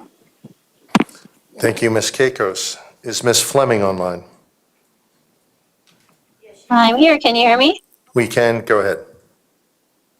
So I'm speaking tonight to declare my support for Jason Page to fill the board member vacancy for District C. I have known Jason for a while now, both through school and extracurricular activities, but the first time I really got an opportunity to speak to him was when we were both volunteering with our daughters for Wreaths Across America, which is a program that collects donations for wreaths to place on the graves of fallen veterans. From my conversation with Jason that day and conversations since, I have found him to be calm, level-headed, and intelligent, and a person of integrity and strong moral character. From a professional standpoint, Jason is highly qualified for this position, having been on both the Ben Franklin Board and the LRPC. In addition, as he mentioned, he holds, I don't know if he mentioned this actually, but he holds a bachelor's degree in music education and is a former music teacher. His current occupation is data-driven problem solving, which will be highly beneficial in communicating the need for funding to the voting public. Jason supports academic excellence through high standards and personal responsibility and will be a champion for parental rights. He would make a wonderful addition to the DCSD school board. Thank you very much. Thank you, Ms. Fleming. And our final speaker this evening is Amy Winju. Is Ms. Winju online? Hello, can you hear me? We can. Go ahead. Yes, hi, good evening. I would like to give my support to Jason Page. I believe Page would be a valuable addition to the board because he is a very well-rounded individual with extensive experience, having sat on the district's LRPC and is the only candidate that has been a board member of a large charter school. Jason is data-driven and supports the best interest of the student as well as parental rights. Please give your vote to Jason Page. Thank you. Thank you, Ms. Winju. This hereby ends public comment, and we will move to the main event. Item number 6, selection of director to fill Board of Education Director District C vacancy. The district's board shall determine a single individual to fill the vacant board position for District C. The new director shall be determined by following the processes outlined in Board Policy BBBE, unexpired term fulfillment and vacancies. The presiding officer of the meeting shall call for nominations to fill the vacancy from the pool of finalists. Multiple nominations and seconds may be made. Nominations that receive a second shall then be opened for discussion by the board. So we will have all our nominations first, then we will have discussion around all the nominees. Once discussion is concluded, nominees to fill the position shall be voted on in the order of their nomination by a roll call vote. Once a nominee receives the majority of the votes, that nominee shall be officially declared to fill the vacancy. In the event of a tie between two nominees, the presiding chair shall call for discussion and voting for up to 2 additional rounds. If no nominee receives a majority of vote after these 2 additional rounds, the matter shall be deemed tabled for that meeting. In the event that the board does not select a person to fill the vacancy by the end of the 60th day following the declaration of the vacancy, the president of the board shall appoint a person to fill the vacancy as required by law. The vacancy was declared by this board by a vote on June 6, 2023. An appointment will be made by the president of the board if there is not a majority vote on a candidate by the end of the day on Saturday, August 5th, 2023. So with that said, and directors, please wait to be recognized by the chair. Do I have a nomination to fill the director vacancy for District C? I have Director Williams, and I have then Director Meek. Director Williams, go ahead. So first, I would like to say I was overwhelmed with the people that chose to put their names forward, and we had 3 really great interviews tonight. Having said that, I would like to nominate Jason Page. We have a nomination by Director Williams for Jason Page. Do we have a second? Second. We have a second by Myers. Are there any additional nominations for an individual to fill the director vacancy for District C? Ms. Myers, I believe you were second. Oh, thank you. Are there other directors' nominations? Where are you going? Director Ray. I would like to nominate Brad Geiger to fill the District C vacancy. Nomination by Director Ray for Brad Geiger. Is there a second? Second? We have a second by Director Meek. Are there any additional nominations? There could be one more. Seeing no directors, we have two nominations. We have Jason Page nominated by Williams, second by Myers. We have Brad Geiger nominated by Ray, second by Meek. At this point, I'll open it up to discussion among board directors regarding both nominees. Director Meek.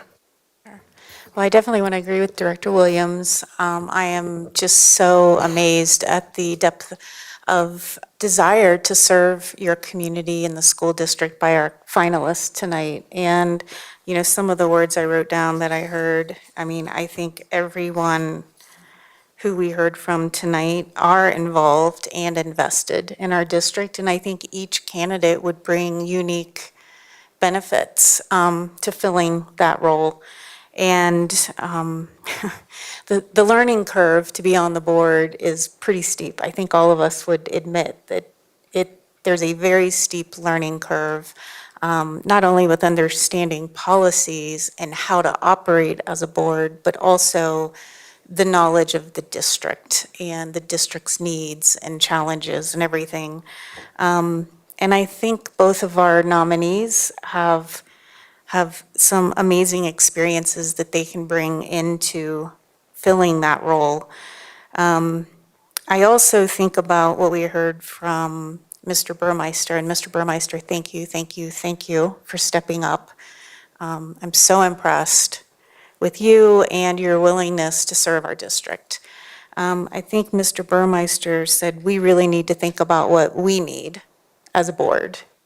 And it's really interesting how everyone really did emphasize our funding needs, our MLO and bond, and addressing those needs in our district. And I would say Mr. Geiger is the only one that really has that depth of knowledge with the MBEC work that has been underway. That's the Mill and Bond Exploratory Committee.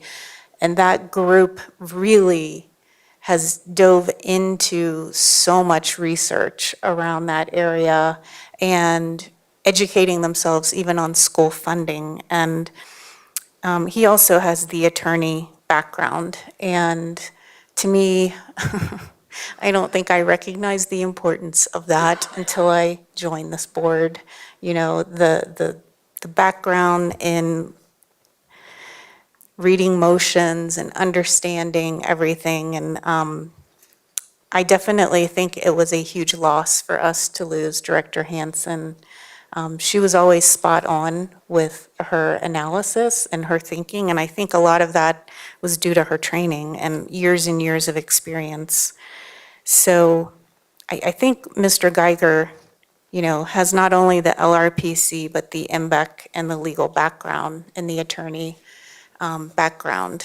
And I did hear some comments around school funding, and I think it's been a huge challenge for our district to overcome some of the messaging in the past around school funding. So all local property taxes stay local, they stay in our district, and it's the state funding piece that fluctuates. And I think there's a lot of confusion in our public around that. And so I just think we have a lot of work to do over the next 5 months. We're only filling the position for 5 months. And to me, our highest priority is really ramping up and getting up to speed in that area. And for those reasons, it tips the scale to Mr. Geiger.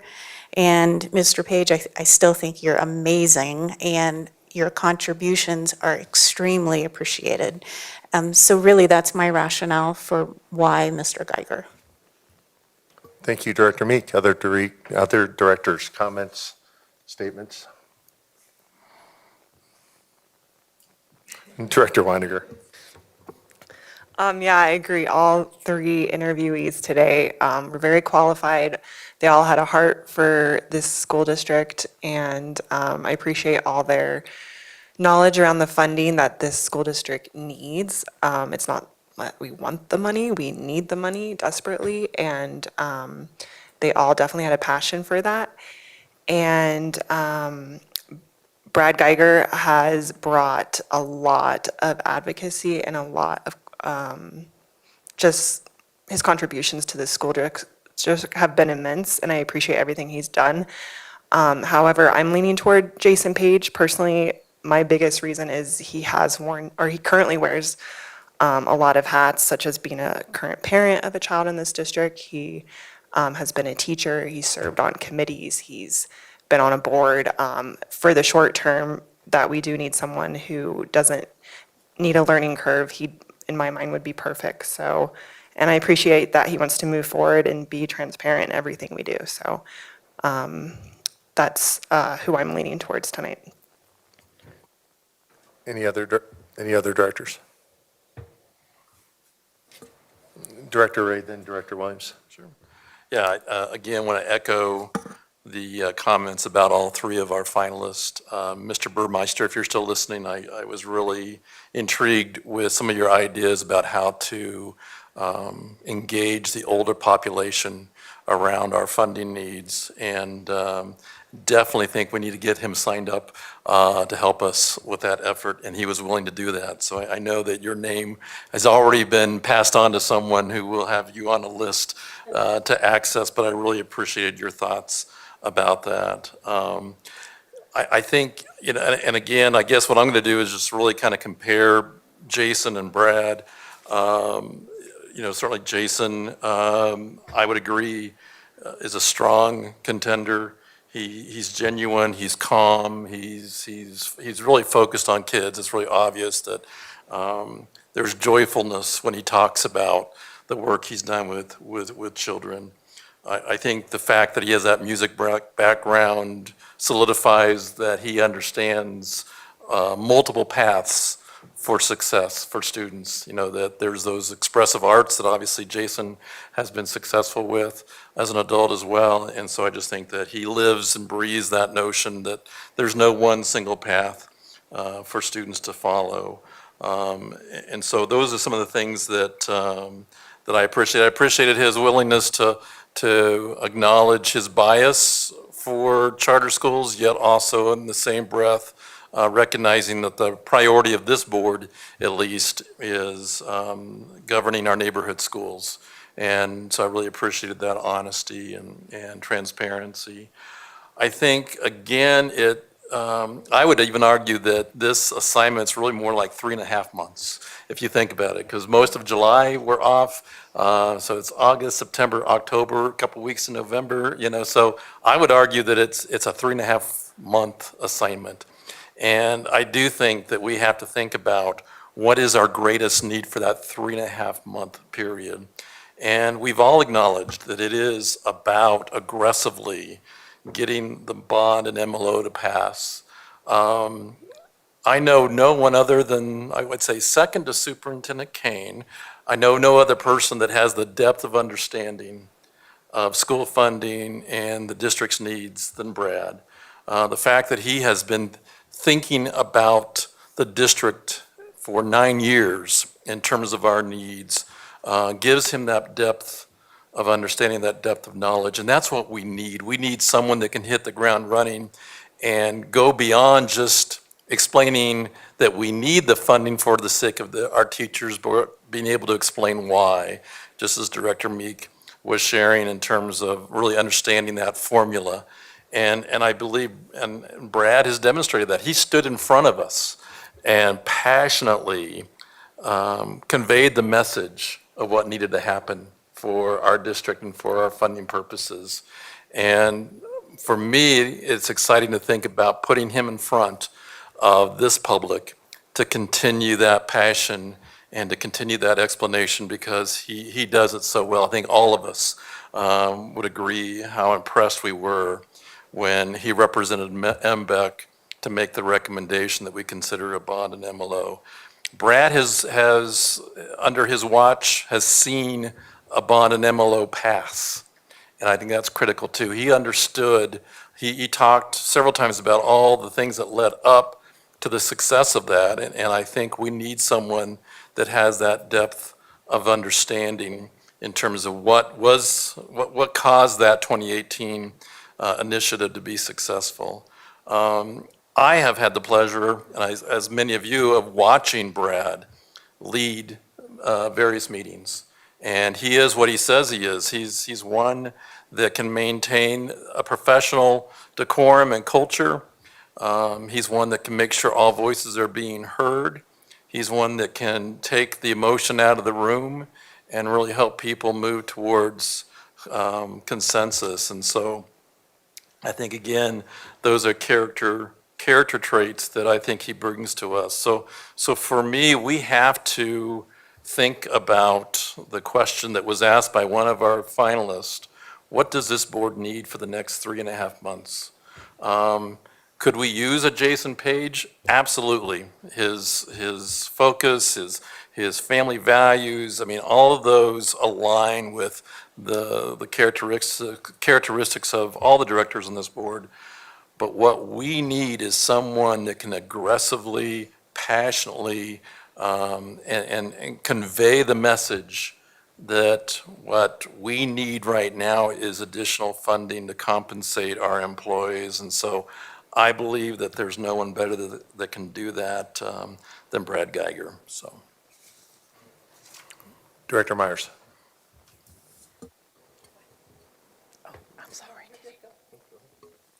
I just wanted to say, I think that as a community, we were very blessed anyway with the number of applicants that came forward in the first place.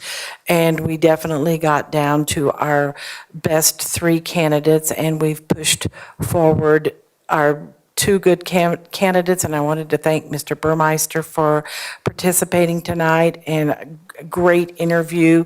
I can reiterate everything that this board has said tonight about both candidates. There's so many similar things, with a heart for kids, a heart for teachers, a heart for our schools, an interest to see things go forward, the academic excellence, and getting our programs off the ground. We're looking forward to a new school year, seeing successes, getting started, and I just believe that I'm going to wait till my vote, till I show you who I'm going to endorse. Thank you. Director Williams. So I agree, honestly, with everything that you guys have said about Brad Geiger. I have had the opportunity to work with him on 2 different committees, both MBEC and LRPC, and he is a wealth of knowledge. And he brings passion and everything else, and I know that Brad will continue to do that regardless of how tonight turns out. I think what tipped the scales for me personally is that Jason does have board experience, and he knows what it's like to be on a board, as do we, where we have to make difficult decisions with a polarizing environment. And his past job titles speak to what this district needs. He understands from a teacher's perspective what needs they have, and he might be able to come to us with new ideas to help us encourage and empower teachers in a way that perhaps none of us have thought about. Just his passion about kids and how he enjoys watching kids grow and become what their potential is really spoke to me. So those are the reasons why I believe that Mr. Page can hit the ground running. He's been on a board. He understands how board meetings work and the processes behind policy and whatnot. So honestly, I think both candidates are awesome. But I think what tips the scale for me is what I just said. Yeah, I'll echo what fellow directors have said up here. We had 3 outstanding candidates, and I was also struck by Mr. Burmeister's open. I think he got the need right. We do need somebody that is, you say, Director Ray, it's probably closer to 3.5 or 4 months. Hopefully, we're not doing multiple special meetings in July. And the other thing that Mr. Burmeister said that I thought was really interesting, and I think I heard it echoed in all 3 candidates, is we have 3 people here tonight that interviewed that are all absolutely committed to this district, committed to, first and foremost, the students, to the staff, to the larger community. And I found that to be incredibly impressive. And that's the type of people you want to run the first school board or to fill a nomination. I think that was incredibly impressive.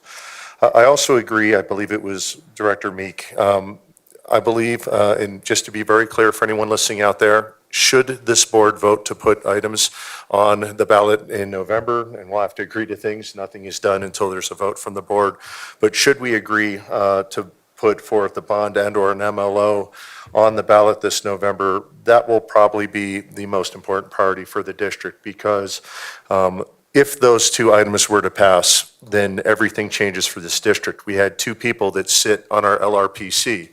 I would love to blow up their plans, not to disvalue the work that they did and the rezoning of Coyote Creek and everything that they've done to do some pretty magical things to make this work with the hand that we are dealt. But I would love to set the LRPC on a new journey of what does it look like with a bond, with 3 new schools being constructed, with enhancements in security and communications, with the extra resources for special needs students, and maybe even more important than our special needs student, yes, that came out of my mouth, the staff that supports them. Getting an MLO would solve so much for this district in terms of programming and a future. So I do agree with Director Meek, and I think all the directors here, that that's important. So it comes down to, and I think multiple interviewees said this, how do we articulate funding to all the target groups? I think we heard one speaker tonight that made some very good comments around funding, but I think that they were slightly uninformed because, as we all know, those that have listened to Superintendent Kane's very articulate explanations of funding, when we see property values go up, we see the local share of what the district gets in per pupil revenue go up. Unfortunately, we see the state share go down, and the end result is a net zero in per pupil revenue for us. So we are left in the same position, just with our local people picking up a greater percentage of that taxes. So there's obviously more education to be done. We had representatives for one of those groups that Mr. Burmeister talked to, and frankly, it was a bit of a wonky explanation, but boy, it made sense. We have to make the case that an investment in our next generation of doctors, nurses, construction workers, lawyers, teachers, everyone in this community, brings them back into this community, keeps them here in this community, and ultimately they contribute not just to the health of Douglas County and its future, they contribute to the tax base. And because this board and this superintendent are respectful of our taxpayers and put fixed bond and mill numbers on there, the more people we attract to this community through a good school district, the more that burden of any taxes is spread across those taxpayers. So actually a very good argument by Mr. Burmeister. So again, if he's still listening, thank you, Mr. Burmeister. So back to my summary. We need someone who can articulate funding very concisely And two things that stood out to me is we need somebody, 3.5, 4 months, whatever we call it, that can hit the ground running. We need somebody with experience that knows what it's like to be on a board, someone that can seamlessly go in and just get to this up to speed on the issues and do the work. And a lot of that work is going to be funding. There's other things, but funding is probably going to be the main issue. And the words that really stuck out to me for Mr. Page is all hats. He's been on a board. He's been on a board in our district. He's been on a board in our district recently that is a charter board that had to live through the landmines of navigating COVID and other issues. He's worn all hats. He will be able to speak, I believe, directly to teachers, having worn that hat. He is still, last I checked, yes, he's still a parent of a student that's here benefiting in the system. And he's had just a lot of experience. That being said, I've knocked doors with Brad Geiger.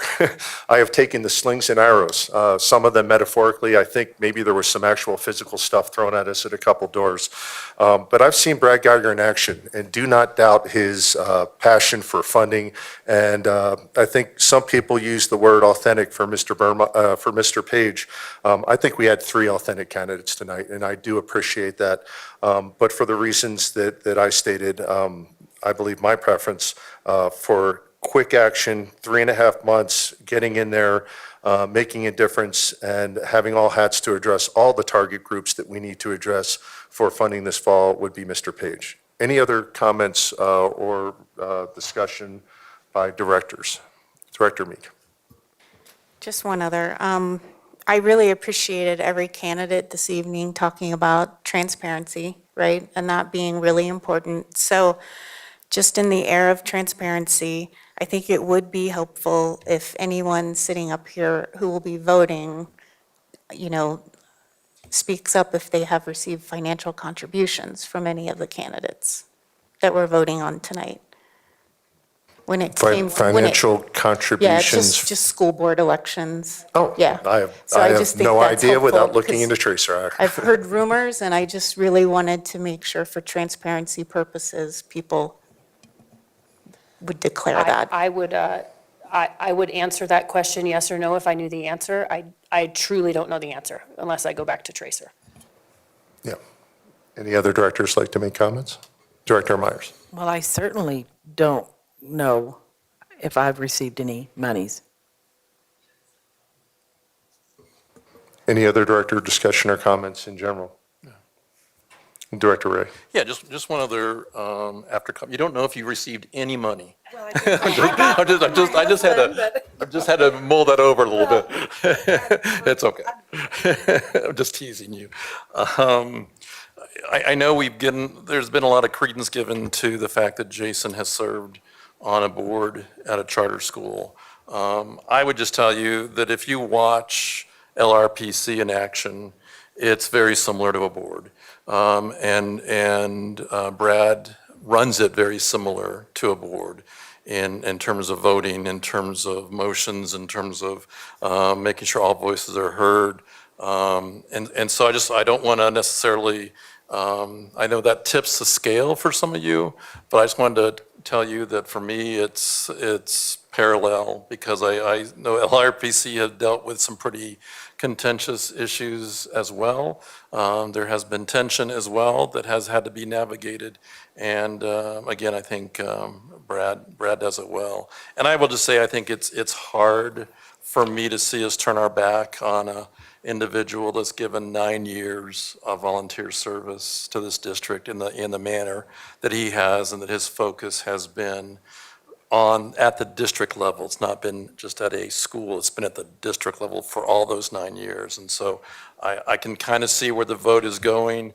I will certainly welcome Jason with open arms should he be selected, but I'm also discouraged that we're essentially not honoring the fact that this individual, if there's ever an individual that has earned the right to sit on this dais, I believe it's Brad, simply because of his many, many years of service to the district. So those are my final thoughts. Yeah, one of my additional thoughts is I'm happy to walk and knock doors, should we put this on the ballot with any of the interviewees that will be there tonight. And I plan to hopefully get their contact info and give them a call back. I've walked with Brad previously. I'm happy to walk with Jason, and I'm happy to walk with Mike, even on the same day in the same neighborhood if they wish. I don't think we're going to have any problems keeping up with each other. It seems like a pretty lethargic crowd.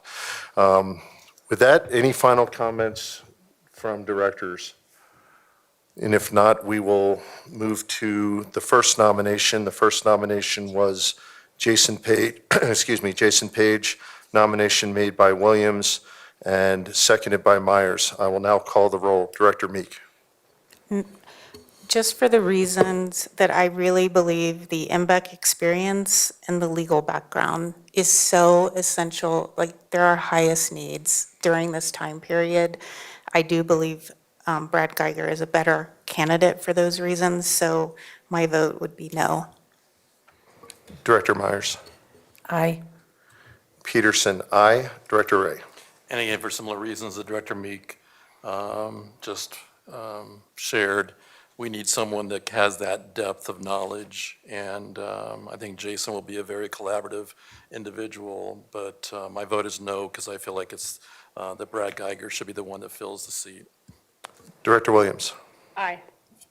Director Weiniger. Aye. With majority of vote of 4-2. Congratulations, Mr. Page. You are hereby approved by the board to fill fill the vacancy in Director C. We will now move, thank you. We can have and if you would actually come forward, Mr. Page, this would go a different way. Had one of the other two been nominated, we would actually have to do this within 10 days, but since you are here this evening, and you may bring your entire family up, including your wife, if you would like. You just please come to the microphone. Either microphone will do. And if I could just have the other board directors rise as we administer the oath of office. I'll do that.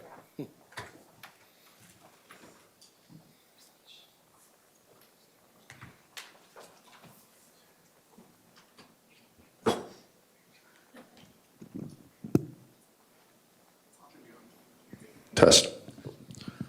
Okay, if you will raise your right hand.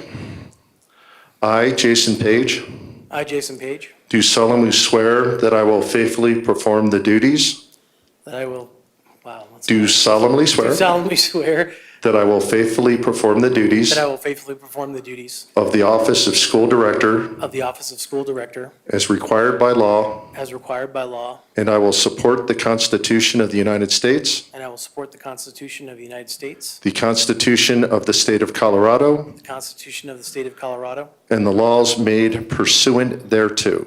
and the laws made pursuant thereto. Congratulations. Thank you. If you'd like to come up front with the other directors, if they could come down to the dais here, if we could all line up as 7 directors and get a photo of Mr. Page with the fellow directors. Can we do it up here? Yeah, we did it. It's up here. Sorry, it's up here.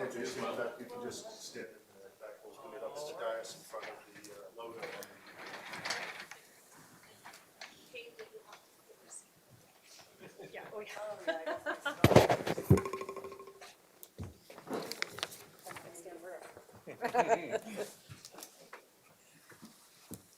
Also a husband, I do as I'm told. There you go. You're a wise man. Okay, please look at, oh, sorry. Oh my gosh, does my hair look Director okay? I'm kidding, I'm totally kidding.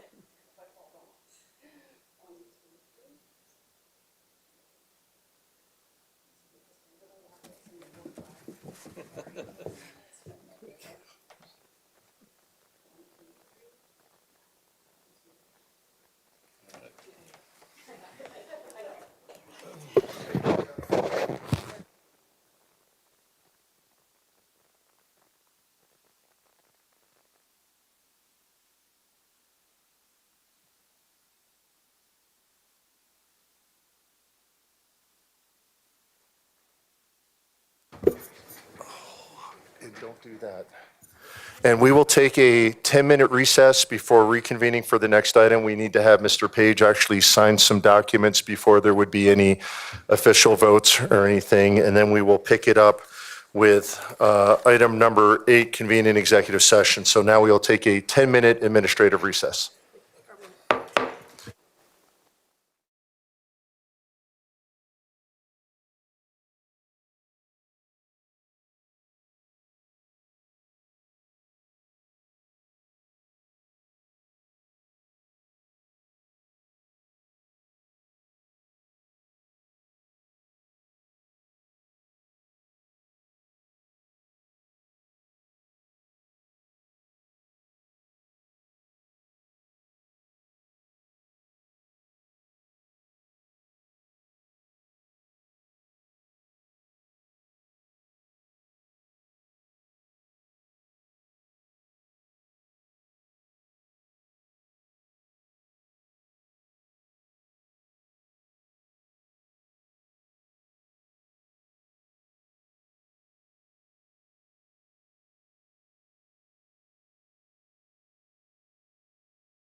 Will come back into order. We are on item number 8, convene an executive session, a closed session. The recommendation is that the Board of Education convene in an executive session, a closed session, for the purposes of holding conference with the district's attorneys to receive legal advice on specific legal questions pursuant to CRS 24-6-402-4B regarding pending litigation, specifically Marshall versus Douglas County Board of Education et al., pending in District Court, Douglas County, case number 2022-CV-30071. If motioned, all 7 directors and Jeff Blue of the law firm Gessler Blue will be requested in the executive session. Do I have a motion to convene an executive session as stated? Motion to convene an executive session. We have a motion by Myers. Is there a second? Second. Motion by Weiniger. I will now, oh wow, I got to do alphabetical. I will now call the roll. Director Meek? Can I have discussion first? Sure, we can have discussion. Yes, so I know the item after this is the resolution that was posted. And just for the public's sake, we didn't have an agenda acceptance earlier. I would have brought this up earlier in regards to item number 9, the consideration of the resolution regarding conduct of settlement negotiations. Recording in progress. So agenda item number 9, I would like to table from tonight because the resolution doesn't provide enough specificity for the public to meaningfully provide input on our action scheduled under that agenda item. It's written in a manner to where we're going to come out from executive session and alter it. And I feel like that is skirting the open meetings law again, in that the community doesn't get to read the resolution and fully understand it and have an opportunity to provide public comment on it before we're voting on it. Thank you, Director Meek. So we have, before going into executive session, we have a motion by Director Meek to table item number 9 into a future date. Is that accurate? Yes, that's accurate. Okay. And is there a second before we move to other discussion? I'll second. Motion by Meek, as stated, second by Ray. That motion is now open for discussion. Other directors? Director Williams. So what would your proposed, because there's probably a timeline in which these things have to be done. So what would your proposal be if we don't do that this evening? I think we'll just have to call a special meeting, and we would do it virtually if we need to. But it feels like, and I brought this up at agenda planning, my concern was we would be going into executive session for the first time to get legal advice, to discuss the settlement document that was provided to us. I want to name it the right thing. Board of Education, the negotiation of attorney's fees in the matter of Robert Marshall versus Douglas County School Board. So this is the first time we're meeting with our attorney after the ruling, and we have a resolution that I believe will be altered after we have those conversations. An alternative option could have been the posting of that settlement of fees document that was provided, and we could have posted that publicly and voted on that tonight and be done with it, right? But we didn't do that. So I see no way around us having to have another conversation if we're going to post something publicly where our community can provide public comment on it before we vote on it. Other directors' discussion, comments. Director Weiniger. I hear Director Meek's concerns. I personally would want to hear from our attorney on around the resolution before I vote on tabling it. Maybe we can push that vote till after executive session. Thank you, Director Weiniger. That was actually going to be my comment as well. I'd like to proceed with the primary motion to enter executive session. I'd like to hear our advice from the attorney in executive session on the pros and cons, other path forward options, basically, I'll stop there and just get advice from our attorney. While you have the discussion, the subsequent motion on the board, however, yes, I believe it was intended to be modified. It was written, I know, by Mr. Blue and bounced off legal counsel in the district. I think the only modification that's intended, although the board can certainly modify any aspect of a resolution, would just be to insert a name or two of current directors into that document. So in that way, I think it was certainly available for the public to look at. But my preference would be to actually withdraw the motion as made, go back to the initial agenda item, convening an executive session. Then if we come out and you would still like to table that and offer that after discussions, we can certainly take that up as a board, but that would be my suggestion, or we can talk about it now. Yeah, I guess when I read the resolution that was posted online, I find it to be ambiguous at best and intentionally deceptive if at worst, in that the language in it, says the board anticipates plaintiff will demand defendants pay his reasonable attorney fees. Well, we received the settlement and release agreement. We don't need to say we anticipate. We have it. We've had it for, I think it came in the day before our last board meeting, and Mr. Blue was out of town, I believe.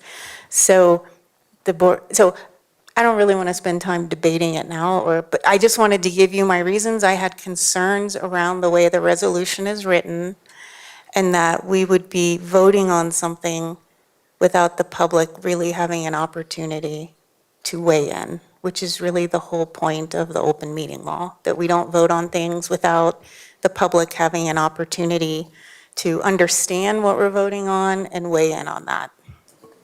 The director's comments? Director Ray.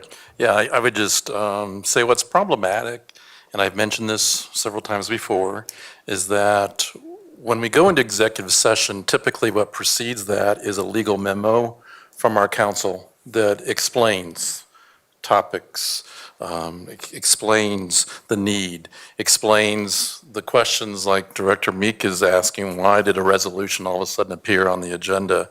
And so I think this is just indicative of how this has been handled over the past years, that we don't get the informed document for us to be able to make an informed decision. And I compare that to our very own legal counsel, Counsel Clemish, who always provides us with background and always provides us with a legal memo prior to our executive session. And I suppose I've become accustomed to that standard. But I think that's why this is so problematic, that we're doing this in this manner. So I would concur with Director Meek that I think the motion that she makes to pull that off the agenda makes sense for the very reason that we're not informed on why that appeared on our agenda in the first place. Other directors, comments, discussion? Director Weininger.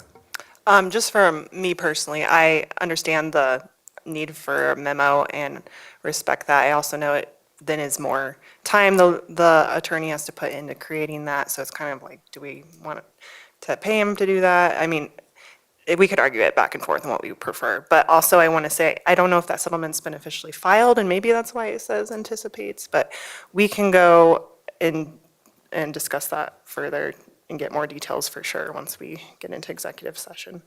So. Director Williams. I actually think we did receive an email from Mr. Blue afterward describing his opinion around what was sent. It was not a quote-unquote memo per se, but we did receive an email. And I just think I'm certainly open to what you have said, but I would prefer to have more information before I choose to vote on that. Yeah, and I would also urge that we decide whether we're going into executive session first, get the advice of counsel, and that would inform my vote on whether to proceed forward with the resolution. Recording stopped. Are we still actually recording? Recording in progress. Thank you. All right, that was about a 2-second disruption, and I'm not sure why we heard that, but my preference would be get legal advice before voting, because if we vote to table now or not to table now, we may, or I may, as one director, change my mind on legal advice. So I would actually like to see receive the legal advice first. I'm fine to rescind my motion. I will not support voting on anything afterwards because I feel like the public deserves an opportunity to hear discussion and provide public comment and weigh in. And so I'm fine rescinding it. I just wanted to give you that heads up. Okay, thank you. Director Meek noted is rescinded. And my last comment on this would be, I think I would completely agree with you if we were taking up a negotiated or whatever settlement offer tonight where there's been back and forth, there's been things between the parties. We did that previously as a board earlier in the trial, but certainly we are not voting on a settlement tonight. We would be simply voting on a resolution to enable us to move forward. Again, let's Right. just get advice. Yeah, all I would add is that then is incurring more costs. You know, if we enter into this resolution, we are saying that we are going to yet spend more dollars on more motions, on negotiations, on fees. Like, it's spending money. And our action or inaction based on this could lead to an appeal, which is even more money. And so I think the public deserves an opportunity to provide their input to us before we make a decision that will be sparking additional or adding additional costs to the district. And in reference to that, until this case is formally wrapped up and the judge's order is not the end of the case, there must be a settlement of fees. That's something that's out there, whether that is done by the two parties or whether there's a lack of agreement and then the judge just decides. Until this case is officially wrapped up or officially appealed by one side, I just don't think we can stop now, because if we just stop funding this, we basically become non-responsive and only the plaintiff is petitioning the court. So again, one director's opinion, but if without further discussion by directors, since we had a recension of the motion, I'd like to bring us back to number 8, and the recommendation is previously stated. Do I have a motion to convene an executive session under CRS 24-64024B for the reasons previously stated? And I believe we had the primary motion was motion was made by Myers and seconded by Weiniger. So if there's no more discussion on entering executive session, I'd like to call the roll. Okay, relative to the question of entering executive session, Director Meek, Aye. Myers, Aye. Page, Aye. Peterson, aye. Ray. My vote is a no for the following reasons. One, no legal memo. An email communication doesn't take the place of a legal memo. The resolution that suddenly appeared on the agenda without explanation gives the appearance of a rubber stamping of the conversation we were about to have in executive session, which incidentally, a neighboring district is currently dealing with the legal fallout of doing something similar. I feel my voice as a minority board director has not been equally represented by legal counsel throughout this never-ending litigation. If we go into executive session tonight, it will be the 11th time that we're conducting these discussions behind closed doors. In my opinion, it's excessive, and it's misuse of a law that was never intended to prohibit the public from the board's decision-making process, especially when it's costing an excessive amount of taxpayer dollars. Therefore, my vote is a no. Director Williams? Aye. Director Weiniger? Aye. Passed by a vote of 6-1, meeting the 2/3 threshold. We will now take convene an executive session in 5 minutes, and then we will reconvene in open session following executive session.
Board of Education will come back into session. We are now on agenda item number 9, consideration of a resolution regarding conduct of settlement negotiations. The recommendation is the Board of Education consider approval of the resolution regarding conduct of settlement negotiations. Thank you, Robert, for having it up on the screen. Do we have any motions considering the resolution? Director Meek. So I move to table agenda item number 9, consideration of resolution regarding conduct of settlement negotiations. Second. We have a motion by Director Meek, second by Ray, to table the resolution. Discussion by directors.